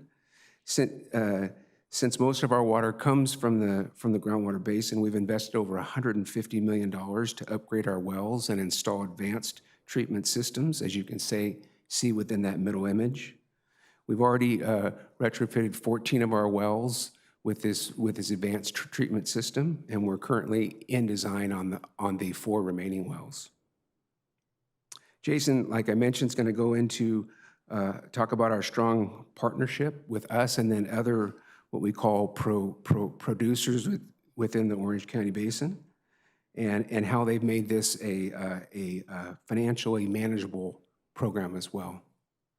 On our program itself, we have received multiple awards for our program. We've been asked to present at multiple technical conferences as well, and we've had multiple agencies contact us on how to do their own program. And lastly, we have imported water. So we have a treatment plant where we can take less expensive imported water, what they would call raw water. It's not treated yet, and we treat that ourselves. And that's the Lenane Water Treatment Plant on the image on the right. We use ozone for disinfection to maintain water quality standards. But the added benefit is having the Walnut Canyon Reservoir is that it's been used extensively for firefighting during fires. As you probably have seen, we've had helicopters line up and draw water from there, and not only help Anaheim, but to help a lot of the Orange County area. So how do we protect our water quality once we do get it in, and once we get it into the system? We have a state-certified water quality lab that's located at the Lenane Water Treatment Plant. We actually conduct 44,000 tests annually for the system, and we monitor over 100 substances. Orange County Water District does some of that testing for us, and Jason will be going into that. We have over 51 sites throughout the distribution system that we test weekly to make sure that the water meets state and federal rules. On the middle image, we do regular cleaning of our water storage reservoirs and then all of our other facilities as well. And then on a periodic basis, the Division of Drinking Water does what they call sanitary surveys of all of our facilities. We're actually with them on those inspections, but they make sure that not only the facilities are clean, but there's no contaminants that can get into the system. And last, I want to mention hydrant flushing. Hydrant flushing is a wonderful water quality tool. It's a best management practice that's encouraged by the Environmental Protection Agency. We typically do flushing at dead-end mains. You know, at the end of a cul-de-sac, there's a pipe that's dead end. If that water's not used on a regular basis, that you want to flush that to bring in the cleaner water quality. We do flushing whenever we do valve exercise, and that brings water across the valve, so we get a good seat in the valve, but also we're going to be improving water quality as well. And in those areas where we have lower water use, we typically do what we call quarterly flushing. We'll go out and do flushing to ensure that that water is not used as much, it's a little stagnant, that we'll move that water out and bring in fresher water. And then we will do flushing if we, on a as-needed basis, if we have a low chlorine residual in certain areas, we have to have a chlorine residual to prevent bacteria from forming in this system. If that chlorine drops, then we flush to bring that chlorine level back up. And if there's any kind of customer complaints to say that there's some colored water that they see, then we'll flush that out as well. We are looking at additional mixing within our reservoirs. The more we mix, then the water stays fresher. We're looking into that so perhaps we don't have to flush as much. So with that, I'm going to hand it off to Jason. Great, thanks, Craig. Good evening, Madam Mayor, members of the council. Appreciate the opportunity to brief you all tonight on Orange County Water District. Just briefly about us, we're an independent special district coming up on our 100th anniversary. And it's really our core mission is to manage and protect the Orange County groundwater basin. So this is the local supply that Anaheim and other cities in North and in Central Orange County currently draw about 85% of their local water supply from. 2.5 million people in our service area, and we're governed by a 10-member board, and as was mentioned earlier, Councilwoman Meeks is your representative on that board. This graphic here just kind of shows a slice or a cross-section through the Orange County groundwater basin. We're blessed to, beneath our feet, have these layers of interconnected sand and gravel interspersed with some silts and clays that make it really, really valuable for storing and transmitting large quantities of water. And so we use this essentially as a local storage reservoir, storing tremendous quantities of water underground so that cities like Anaheim have access to a local, safe, dependable water supply. And one of the ways, the ways we do that, we manage the pumping side through the rates that our board sets in terms to manage the extractions out of the basin. But on the supply side, we do a lot of work to collect extra water, sort of beyond what would naturally run off into the basin. Activities from diverting the Santa Ana River as it comes into the county. This is especially important during the winter time when we have during our rainy season. Work very closely with the Army Corps of Engineers at Prado Dam, up where the 91 and 71 freeways come together. They'll hold water behind that dam for us when it rains and then release it out nice and slow in Orange County so we can percolate it into our ponds and facilities that I suspect many of you are familiar with that are along the 91 freeway and 57 freeway. Just trying to capture as much of that local water supply as we can. And then finally, as was mentioned, we're world leaders in water recycling. We have a large purification facility down in Fountain Valley that we operate in partnership with the Orange County Sanitation District, taking basically treated wastewater that they would normally just discharge about 4 miles off the coast in the Pacific Ocean. We take that, run it through advanced purification processes, very analogous to what bottled water companies do to create a purified water that is safe to return to the groundwater basin, again, to keep pumping from Anaheim and others sustainable over the long term. And so another core part of our mission is protecting drinking water quality. We do that in a number of ways. We have a very comprehensive monitoring program that we use to assess water quality. And as Craig mentioned, we conduct all of the groundwater-related water quality testing for cities like Anaheim and the neighboring cities, the public water systems in Orange County. We do that monitoring on their behalf. We have a state-of-the-art laboratory in Fountain Valley that does probably a total of 400,000 tests per year for all the cities in the area to ensure they're complying with both state and federal water quality regulations for their groundwater supply. And that supplements the testing the own testing that the city does. We also have an in-house research and development group that looks into water quality monitoring techniques and new ways of water treatment and sort of optimizing existing water treatment. This has proven very valuable in our assistance to Anaheim and others when they might need to build a treatment plant. If their local water quality doesn't meet the standards, they usually build some kind of treatment to address that. And through our efforts, we'll assist with that when we can and work in partnership with that. Next slide. So and a real example of this has been our collaboration in responding to PFAS contamination in the Orange County Basin. These are the forever chemicals that you're probably hearing more about over the last several years, these very persistent compounds that have had a number of very important uses in commerce and industry for many decades, provide a lot of consumer benefits. But unfortunately, these compounds don't break down very well once they get released in the environment. And as we learn more about them, prolonged human exposure to them does present some health concerns. And so once we became aware of that and working with the state of California about 5 or 6 years ago, they started adopting health advisories for these compounds in drinking water. The city responded very quickly in shutting down their impacted wells.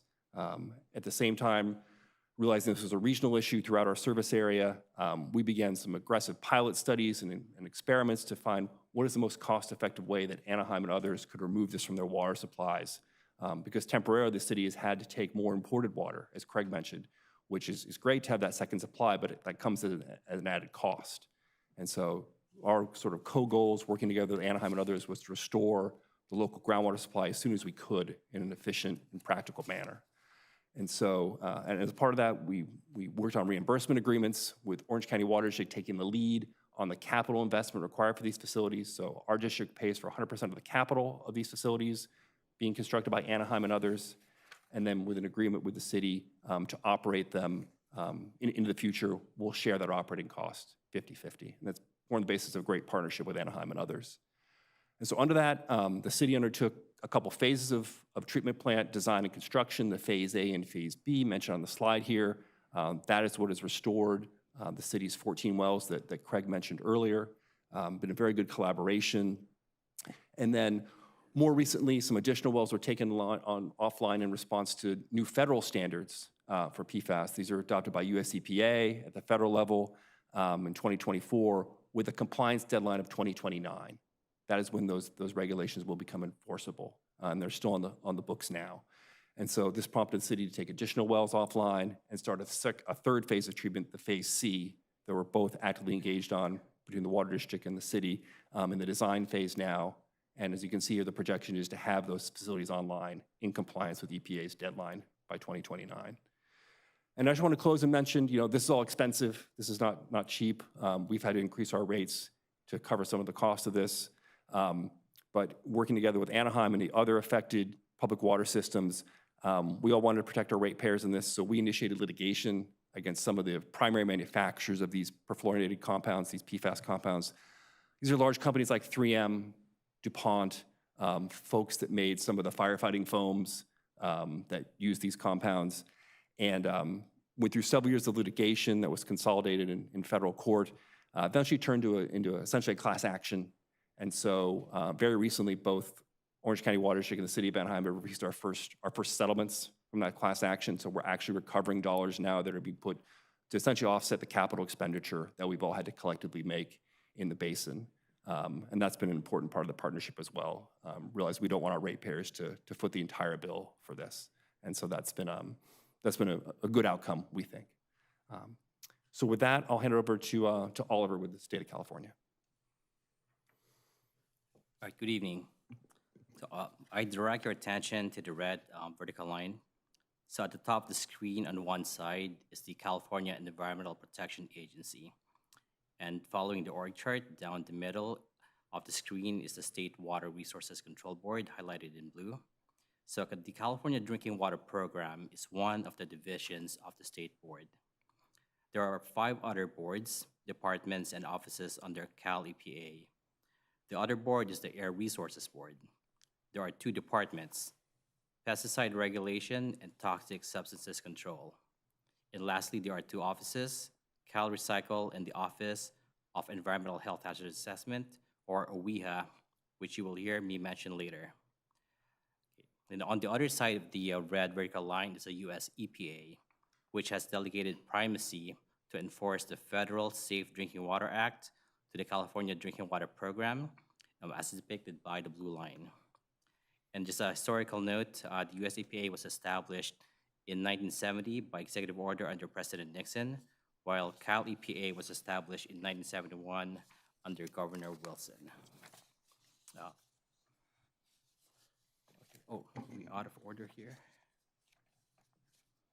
Okay, sorry. All right, we're good. All right, so the Federal Safe Drinking Water Act was originally passed by Congress in 1974 to protect public health by regulating the nation's public drinking water supply.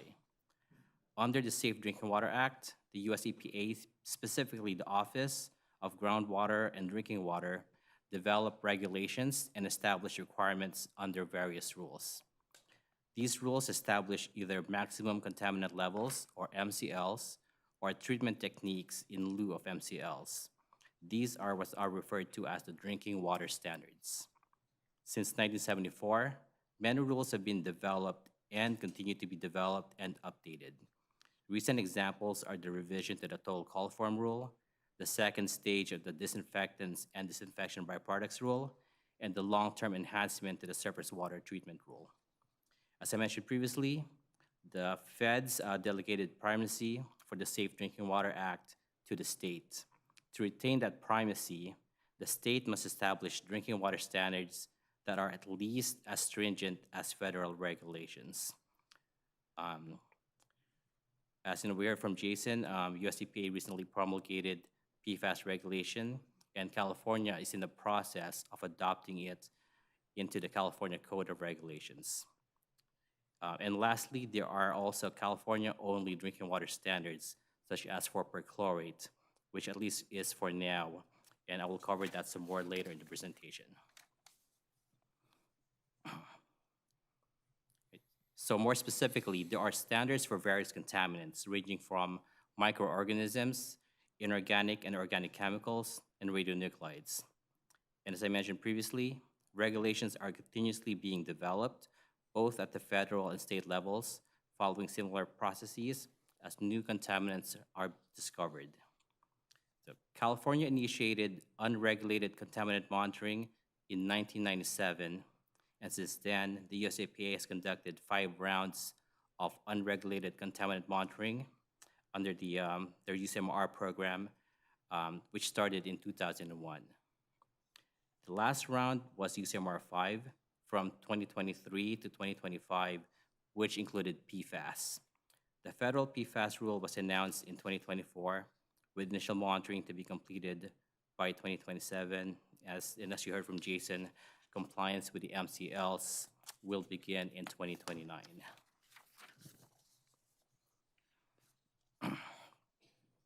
So the Federal Safe Drinking Water Act was signed into law in 1974, and the California Safe Drinking Water Act followed in 1976.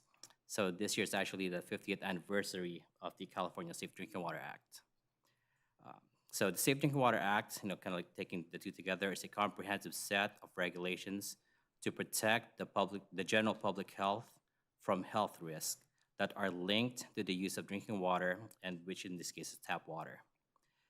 At the federal level, these regulations are under the National Primary Drinking Water Regulations, while in California, these are under the California Code of Regulations, Title 17 and Title 22.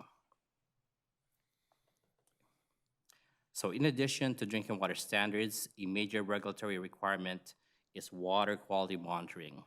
So there are generally 3 areas where monitoring is required, as you heard at the source, the treated water and in the distribution system. So most contaminants are monitored at the source, and these contaminants may have a primary or secondary standard or both. So a contaminant has a primary maximum contaminant level when it presents a health risk to the consumer, and that risk may be acute or chronic. Contaminants with a secondary standard are those that affect the consumer acceptability of the water. And as I mentioned earlier, there are also unregulated contaminants or chemicals for which no standard has been set, but monitoring is required. However, they may have notification and response levels, as with PFAS, as we will see in a later slide. For treated water, in addition to laboratory sampling, continuous online monitoring may be required, just like at the Linane plant. And lastly, monitoring in the distribution system also includes bacteriological and general physical quality, disinfection byproducts, and lead and copper.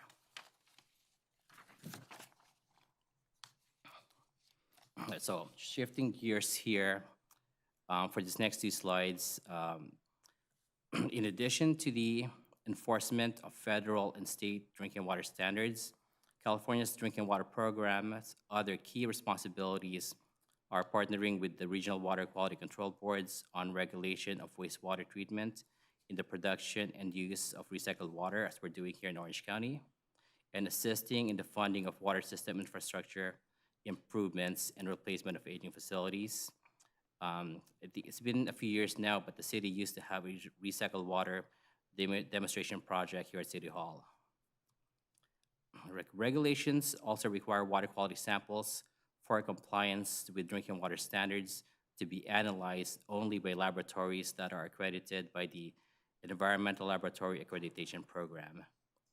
And then lastly, these analysis results are submitted to DDW's database and are available on DDW's website.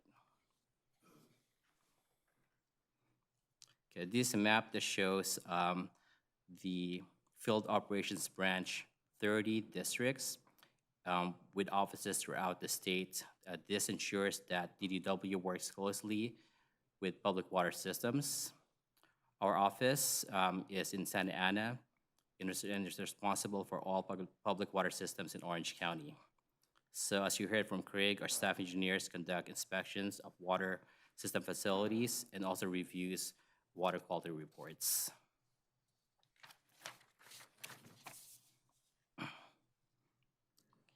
So returning to regulations, I just want to show you here a summary of the legal requirements of public water systems. So I will not read them, but I will pause for a moment if you'd like to take a look.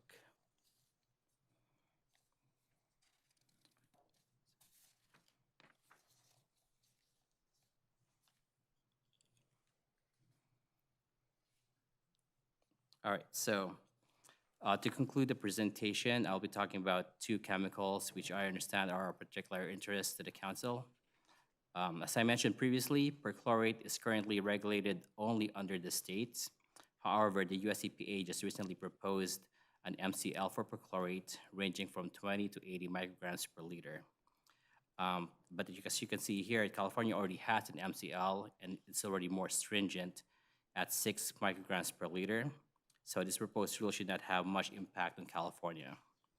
Now, while most contaminants have chronic health effects, perchlorate is one of the few with acute health effects. So that means that when it's found to exceed the MCL, the lab which performed the analysis must notify the water system quickly so the water system can take confirmation samples. And if the exceedance is confirmed, expedited notification of DDW and the public is required.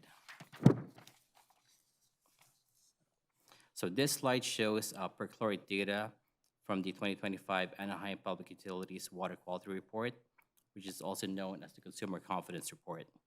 The top of the graphs show the perchlorate MCL in red at 6 parts per billion, and the blue box below shows perchlorate levels in the city of Anaheim sources, which range from non-detect to 3.1 parts per billion with an average of 1.1 parts per billion, and also expressed in micrograms per liter.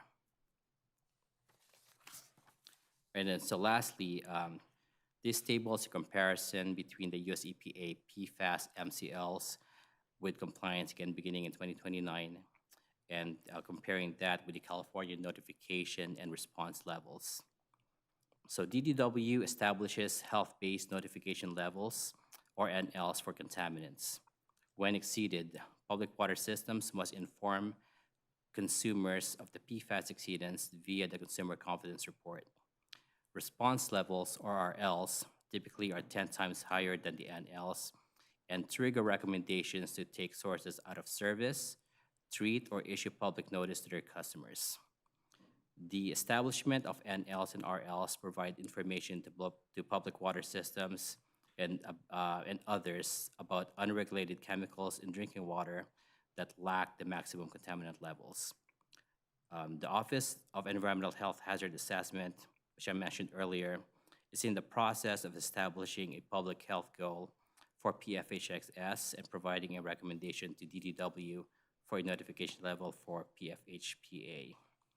And then just like one more kind of definition here, the public health goal is the level of a chemical contaminant in drinking water that does not pose a significant health risk. And this concludes the presentation, or my presentation. Any questions?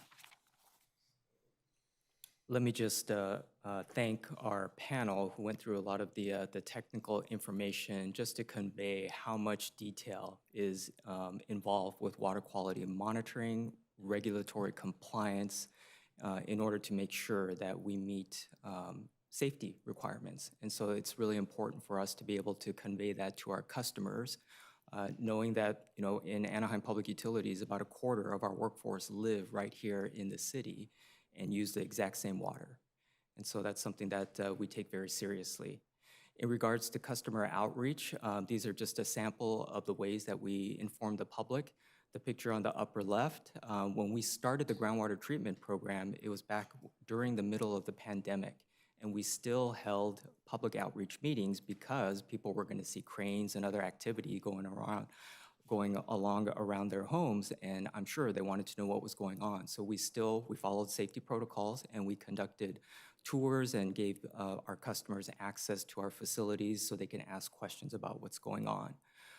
The picture just below that, we just recently held a multi-agency meeting regarding some industrial contaminants that were making its way from Fullerton into the Anaheim area. And so this was done in conjunction with the EPA. This is a Superfund site, so the federal government is taking the lead on cleaning the contamination, and we're participatory. And so we held a joint meeting with them at the Brookhurst Community Center in order to inform residents, and they held other community meetings in other cities. We also have our own water education events, because whether we're talking to students or residents about water quality, businesses want to know about water quality. We have some bottling companies and others in the area. The middle photo shows Eleanor, who you met earlier. She's our water quality supervisor, and so she, of course, wants to make sure that her team is on top of all the testing that's required. And then we have more detailed information, certainly on our website. We cover a lot of different topics on there, so if anybody wants to do a deeper dive, look into our water quality reports, or just get more information, we also put that out on our utility bill inserts. There's been some comments made regarding whether we're wasting water through things like flushing and how much residential customers are paying on their bills. So those are some comments made at previous council meetings. So these two charts are to help explain how we operate our system. The chart on the left demonstrates that over the past 25 years, Anaheim's total water demand on an annual basis has declined by 30%. There's ups and downs, which can be due to prolonged droughts or economic factors, but the trend reflects that conservation messaging, fixing leaks, efficiency programs, and building codes all have contributed towards Anaheim making water conservation a way of life. In terms of water bills, there are certainly escalations that the water industry is facing. Our panel touched on that. There are costs in order to treat water, so we do have to pay for things. But when you think about where Anaheim is in comparison to 30 water agencies that serve Orange County, we're doing pretty good. We're 31% lower than the average, and certainly the fact that we have access to the groundwater basin, which is roughly about half the cost of treated imported water, it's a tremendous benefit, which is why we try to maximize that water source, because it's good. It's also sustainable. It's taking recycled water that would otherwise get put into the ocean, and we're reusing those water molecules over and over again. So that's really important from a sustainability standpoint for our future. And then for pricing context, when you think about somebody who were to go to a store and buy a gallon of water, you're paying maybe about $1.50 at a regular grocery store or a convenience store. We purchase, treat, and deliver water at less than a penny per gallon. So just for context.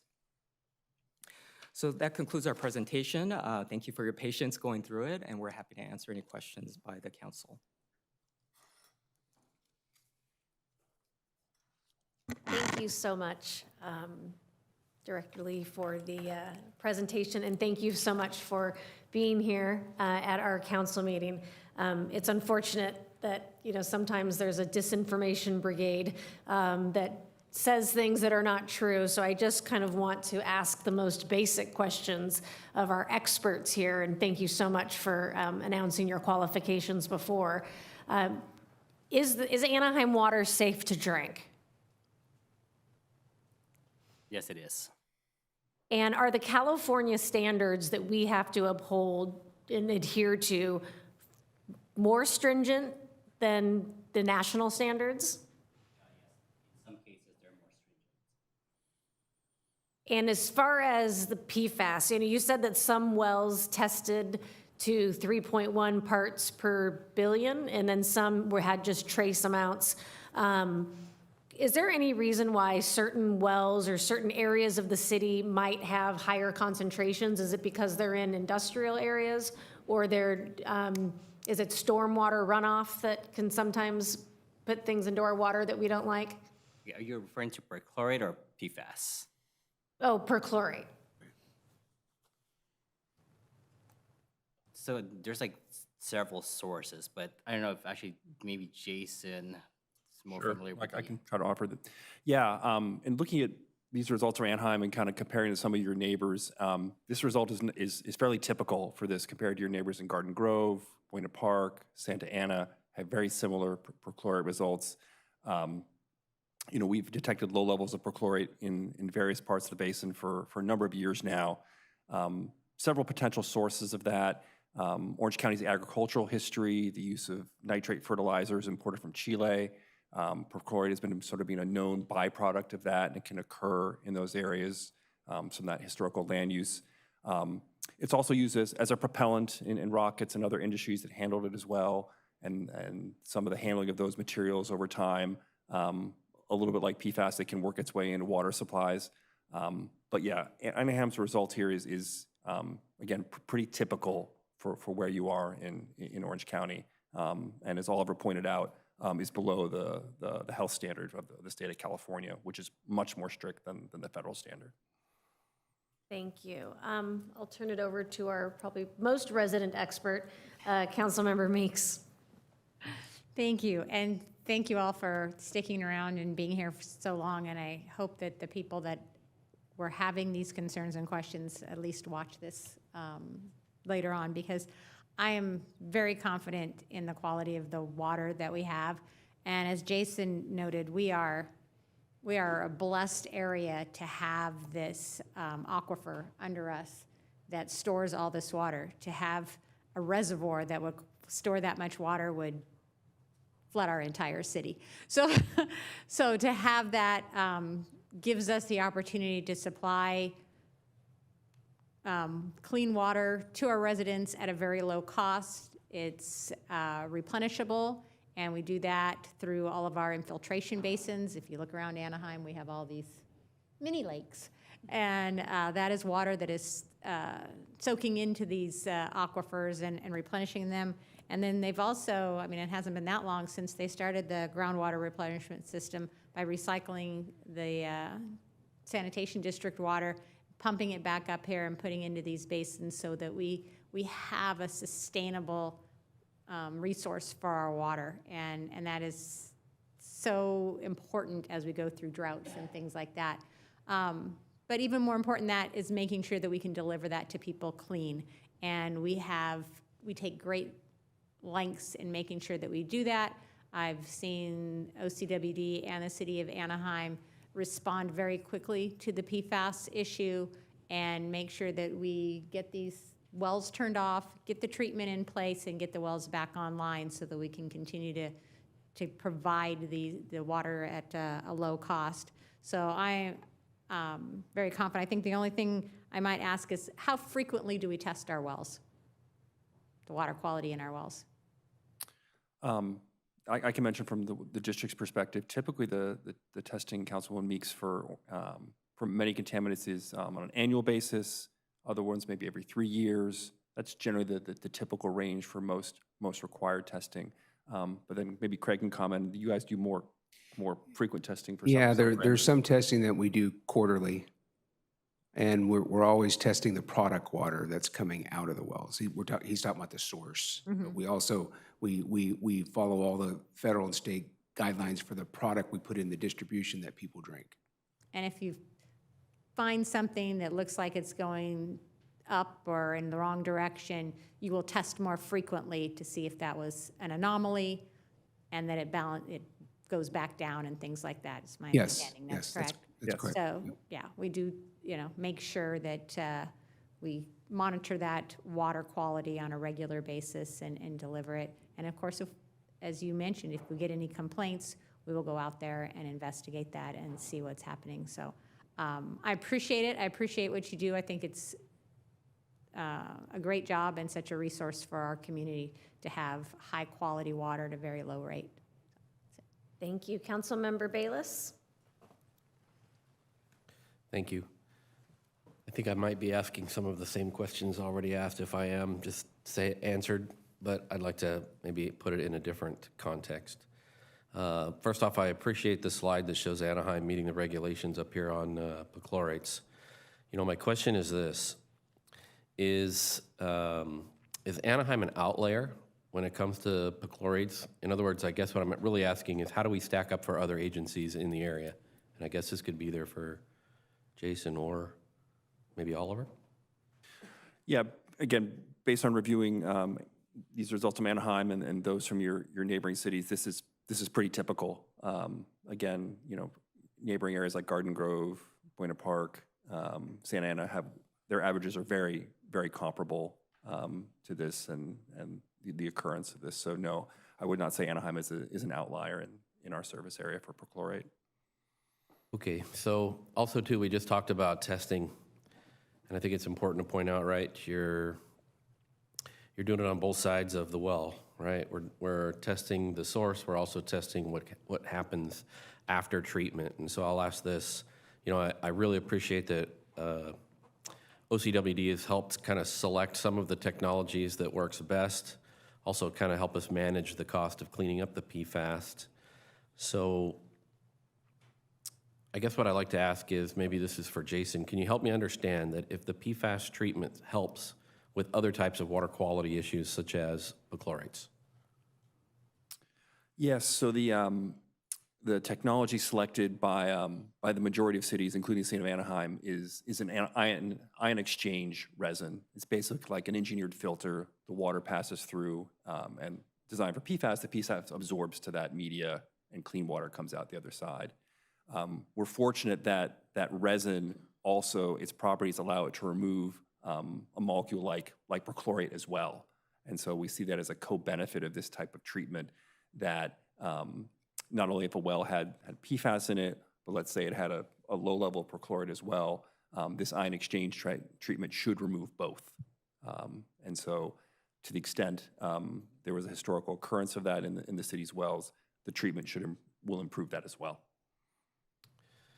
Okay, thank you. And I know you alluded to it already a little bit with the nitrogen fertilizer as well as the jet fuel. But my question, I guess, also for Jason, and I don't want to pick on you today, but I think it's helpful to hear, you know, maybe from a regional perspective, because I know that there's been comments here made about perchlorate stemming primarily from fireworks. But is that the only source that's the perchlorates that are out there in the groundwater basin? No, again, I mentioned there's others, whether it's, you know, industrial propellants, some of the fertilizers. Director Lee mentioned the Superfund site in Anaheim, where in the Fullerton area, that the city has some is working with. Some testing has been done there related to some of the perchlorate occurrence there, and it was found to be, you know, there's not a single point source to that. Clearly from that testing, it's to the extent we can find out, it's a mixture of potentially, again, that fertilizer source and some of those industrial propellants, but no industrial point source has been identified in our region. Okay, thank you. And my last question I have, you know, I guess in some cases there might be differences between the federal and, say, state regulations. What happens in these instances? Well, we just always follow the more stringent one, which is California's. Okay, thank you. Thank you, Madam Mayor, and thank you all for the presentation and the information. I think, I'm not sure if it was slide 11, just seeing all the different agencies that are involved in this to make sure that we're providing clean water, I think is at least to me, is reassuring. I think if it wasn't safe or if there was some concern, I'm sure we'd find it somewhere, right? We'd be notified of what the issue is. What I wanted to ask is more for our utilities team, understanding kind of regionally what we do and testing at the source of the water and things like that.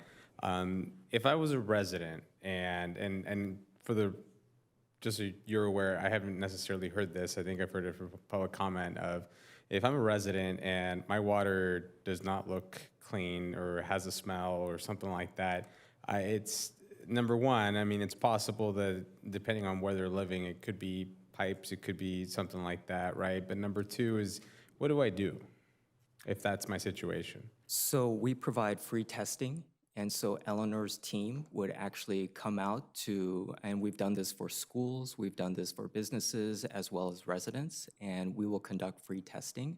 A lot of times it's old water heaters or other things like that that have caused some type of an issue, and then we'll try to find what the issue is and identify it on behalf of the customer. We won't fix it if it's obviously on their side. But I think that information is extremely helpful to pinpoint what they may need to replace with a plumber's assistance. But that testing is free because we want to make sure that they feel comfortable with the water. Am I missing anything, Craig? No, that's good. Yeah.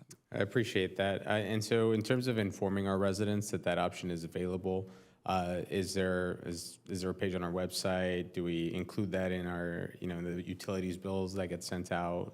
Answer is yes. We try our best to get the word out. That's why we made information available, whether it's social media, it's on our website, it's in utility bill inserts on a periodic basis. And so we do try to get the word out. It's in our water quality report as well that we publish online. And there's a notice in the bill inserts to every customer who reads those that that information is available, and we do provide the testing. And so we have to provide testing anyway, regardless, for our compliance requirements. And so that's the exact same technician who's going to be submitting that compliance document or the results, and they're the same technicians who would go to a resident's home or a business or a school and conduct the same type of testing.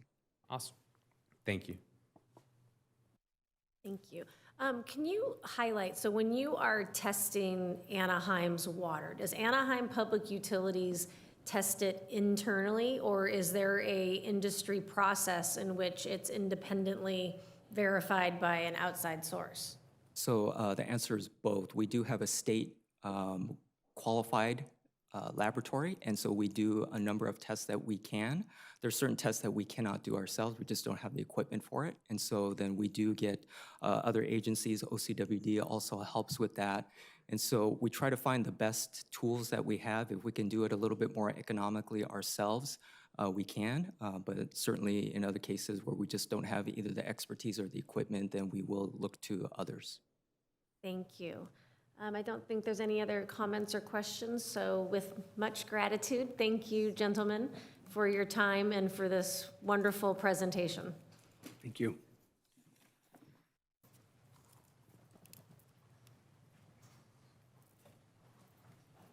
Item 31 is a public hearing. Will the clerk please read?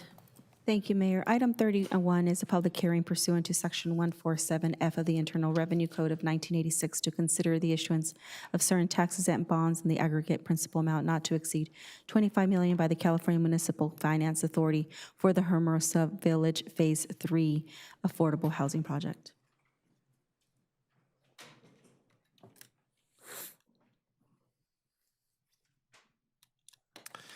Mayor and Council, this item will be provided, staff report will be provided by Greg Stepter in Housing and Community Development.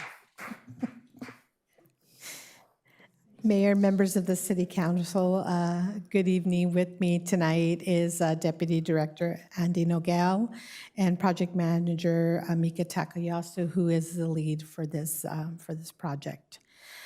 Tonight's item is a public hearing and a resolution authorizing conduit financing through the California Municipal Finance Authority, and it's for the Hermosa Village Phase 3 apartments. This action supports the rehabilitation of 112 existing affordable housing units as part of a long-term investment strategy in the what formerly known as the Jeffrey Lynn area. Hermosa Village is a multi-phase affordable housing community consisting of 521 affordable units. The area is larger and with approximately 700 units, about 200 not controlled by the Housing Authority. Phases one, the properties were acquired over approximately a 10-year period starting roughly in in the year 2000, 2003. Phases 1 and 2 have already been fully rehabilitated and preserved for long-term affordability. We are now, before you tonight is the proposed rehabilitation of Phase 3 and 4, which will include 120 units that are in need of major reinvestment due to the age and some capital needs. So the project will ensure also that these buildings are maintained affordable for another 55 years, extending a significant affordability for this project. The rehabilitation is going to include full interior upgrades, kitchens, bathrooms, floors, appliances, introduction of energy efficiency improvements. Some units will need improvements for ADA access. You'll see improvements in paint, landscaping, some enhanced securities, and new community amenities, primarily in the form of equipment for exercising. A key note is that this will include some impacts to the tenants in the form of potential relocation. The duration of some of this work in some units is expected to be as short as 10 days. For others, it may include up to 60 days, and it really does depend on the scope of what's being done to the units, but also in the building itself. The relocation plan will include extensive notices to the tenant. A community meeting announcing this plan has already been held with the tenants, and information was offered in dual languages. A relocation package will include a stipend for those that are relocating on their own, but tenants will also have the option to be relocated to hotels with the assistance of the property and for those hotel costs to be covered, or potentially also to move into a comparable open unit at the site should that exist. The bond issuance will allow for up to $25 million in tax-exempt bonds to be issued by CMFA. The bonds will support the rehabilitation and the long-term affordability. And the projects will use recycled bond authority that really is not available through city issuances, which is why we're using CMFA. The city and the housing authority will not have a financial obligation. These bonds are paid solely from project revenues, so therefore there is no impact to the general fund. Why this matters is really the preservation of 112 affordable housing units and addressing the aging condition and some of the safety needs. Staff recommends the adoption of the resolution authorizing CMFA to issue the bonds for Hermosa Village Phase 3. This action is important for preserving affordable housing, for improving livable conditions, and for ensuring long-term sustainability for its existing tenants without having a fiscal impact on the city. With that, our team is available to answer any questions that you may have related to this action. Thank you. Before we open up the public hearing, are there any questions or comments by council at this initial time? Okay, so I'll now open the public hearing. Clerk, do we have any speaker cards for this hearing? Mayor and City Council, we just received one, Mr. Mark Herbert, and the time limit is 5 minutes.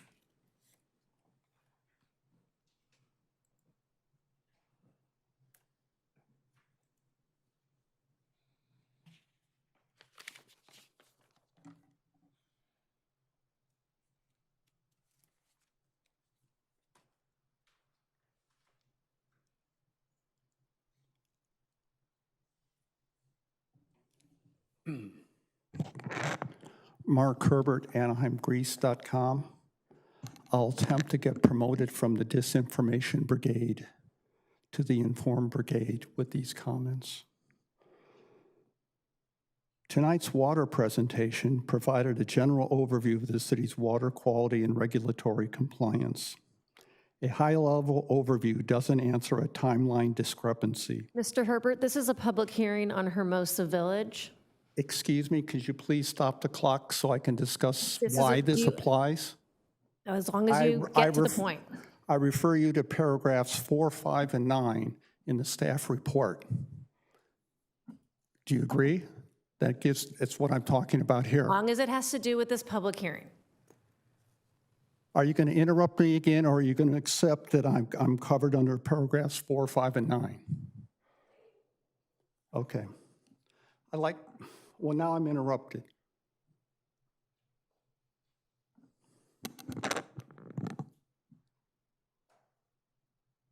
Tonight's presentation provided a general overview of the city's water quality and regulatory compliance. A high-level overview doesn't answer a timeline discrepancy. It doesn't explain why the public was told one thing while state records suggest another. Residents are asking for clarity on specific issues that remain unresolved.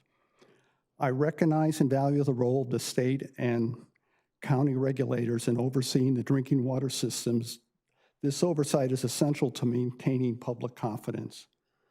Given the state and county's participation alongside the city in tonight's presentation, residents are respectfully requesting that the state independently review all records related to the sampling of the city's drinking water and flushing practices.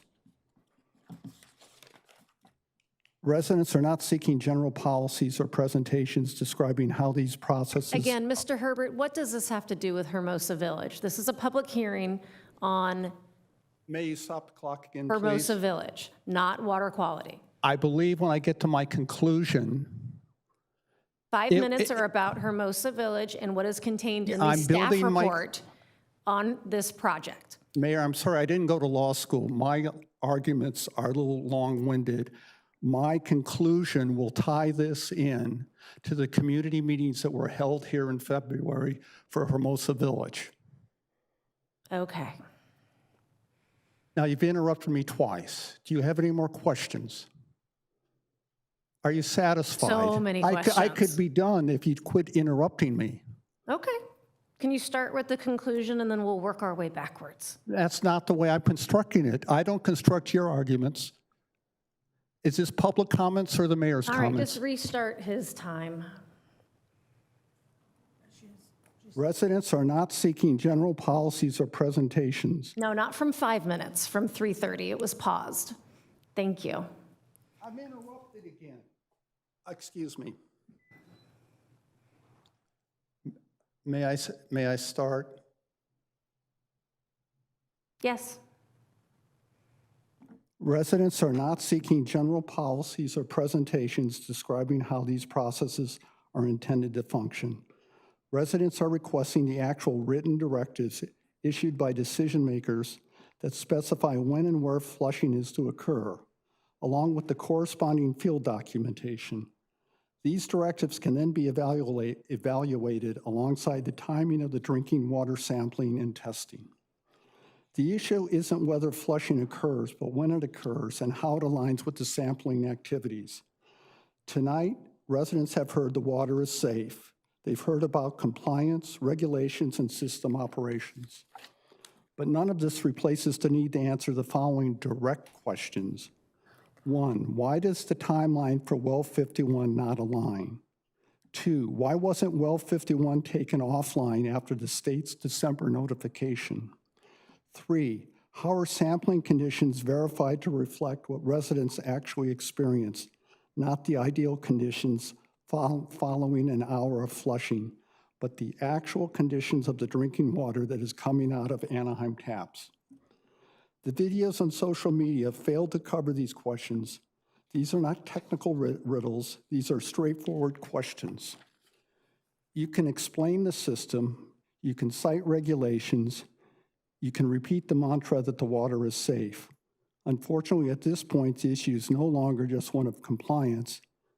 If these specific questions are not directly answered, Anaheim's credibility and image will come into question. Again, tonight, residents are asking the city and state to go beyond general information and directly address the well 51 timeline. 1, the city and state need to explain decision-making time. I'm not to my, please don't. No, this has nothing to do with this Yes, I project. do. Have you heard my conclusion yet? You've been speaking for Well, it's a 3.5 minutes. it's a difficult, complex It does issue. not have anything to do with this project. Make the tie to this project, and then you can continue. But make the tie to the project, or I'm gonna have to stop you. Let me look to where I am. Well, I have 3 questions left before my conclusion. But you want me to jump to the conclusion? I want you to tie this to the Hermosa Village project. And I This is want- a complete inappropriate use of a public hearing, public comment, and you know it. Okay, It's an abuse of this process. excuse me. Please continue Here's the his time. conclusion. Here's the conclusion I was leading to. The state found that well 51 had some problems in December. The community meeting for this Hermosa Village rehabilitation was in February, and the residents weren't informed that there were problems with well 51 and the water system in Anaheim. Now, how can that not be discussed at a community meeting? And isn't it the obligation of the city to bring that up and inform the citizens? The city found out in December. They did not take the meeting, the community meeting was in February. They did not take that well offline until March. This is what I was leading to. Now, may I finish and have the last 2 minutes to tie this together the way I wanted to tie it together? Thank you. May I have 2 minutes? No, you may not. That is not a tie.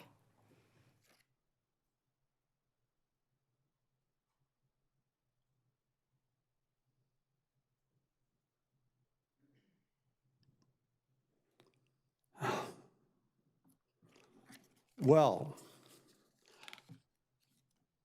a 30-year-old project that is undergoing rehabilitation, and again, I refer you to paragraph 9 and specifically in the staff report, they were looking to rehabilitate and bring the safety standards, maintain the safety standards of Herbert, your time Hermosa is up. Village.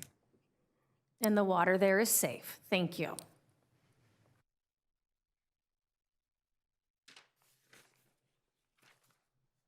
So are there any more comments for this public hearing?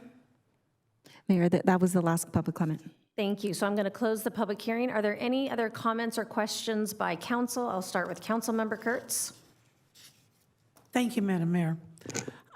Just my concern with the project, and I had talked to Director Zepter about it, was a communication to the residents.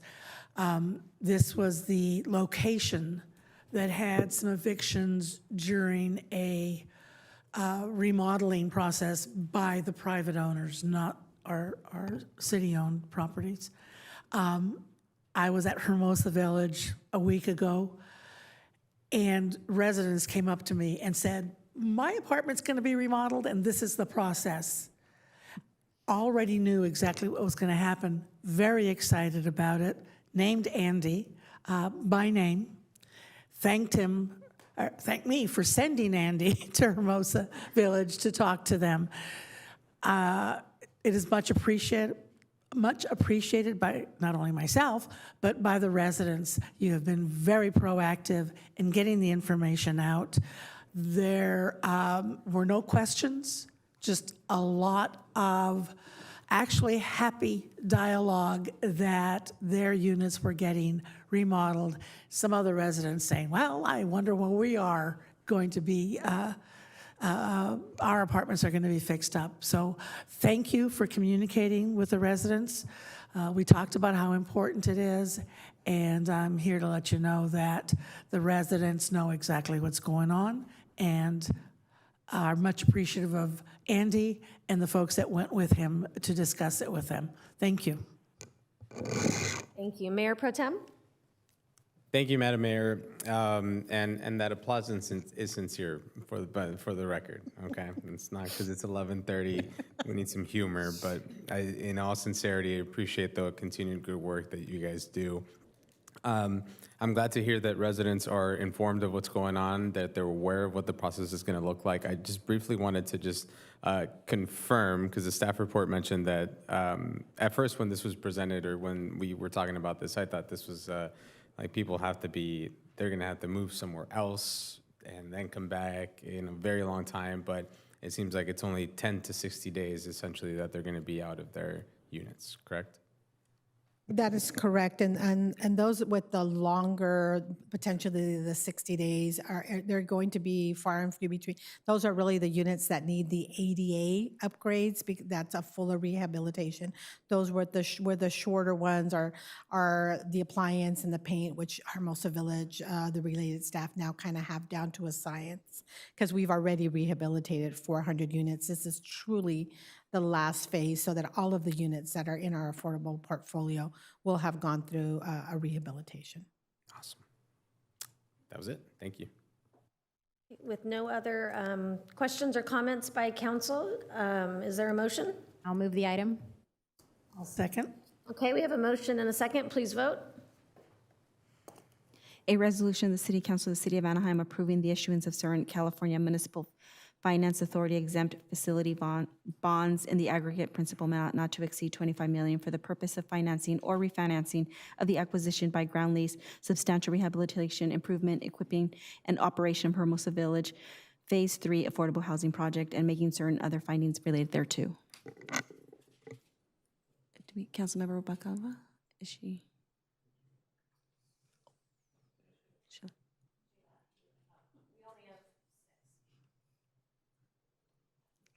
The vote is 6 ayes, no nays, and the recorded absence by Councilmember Rubalcaba. Motion carries.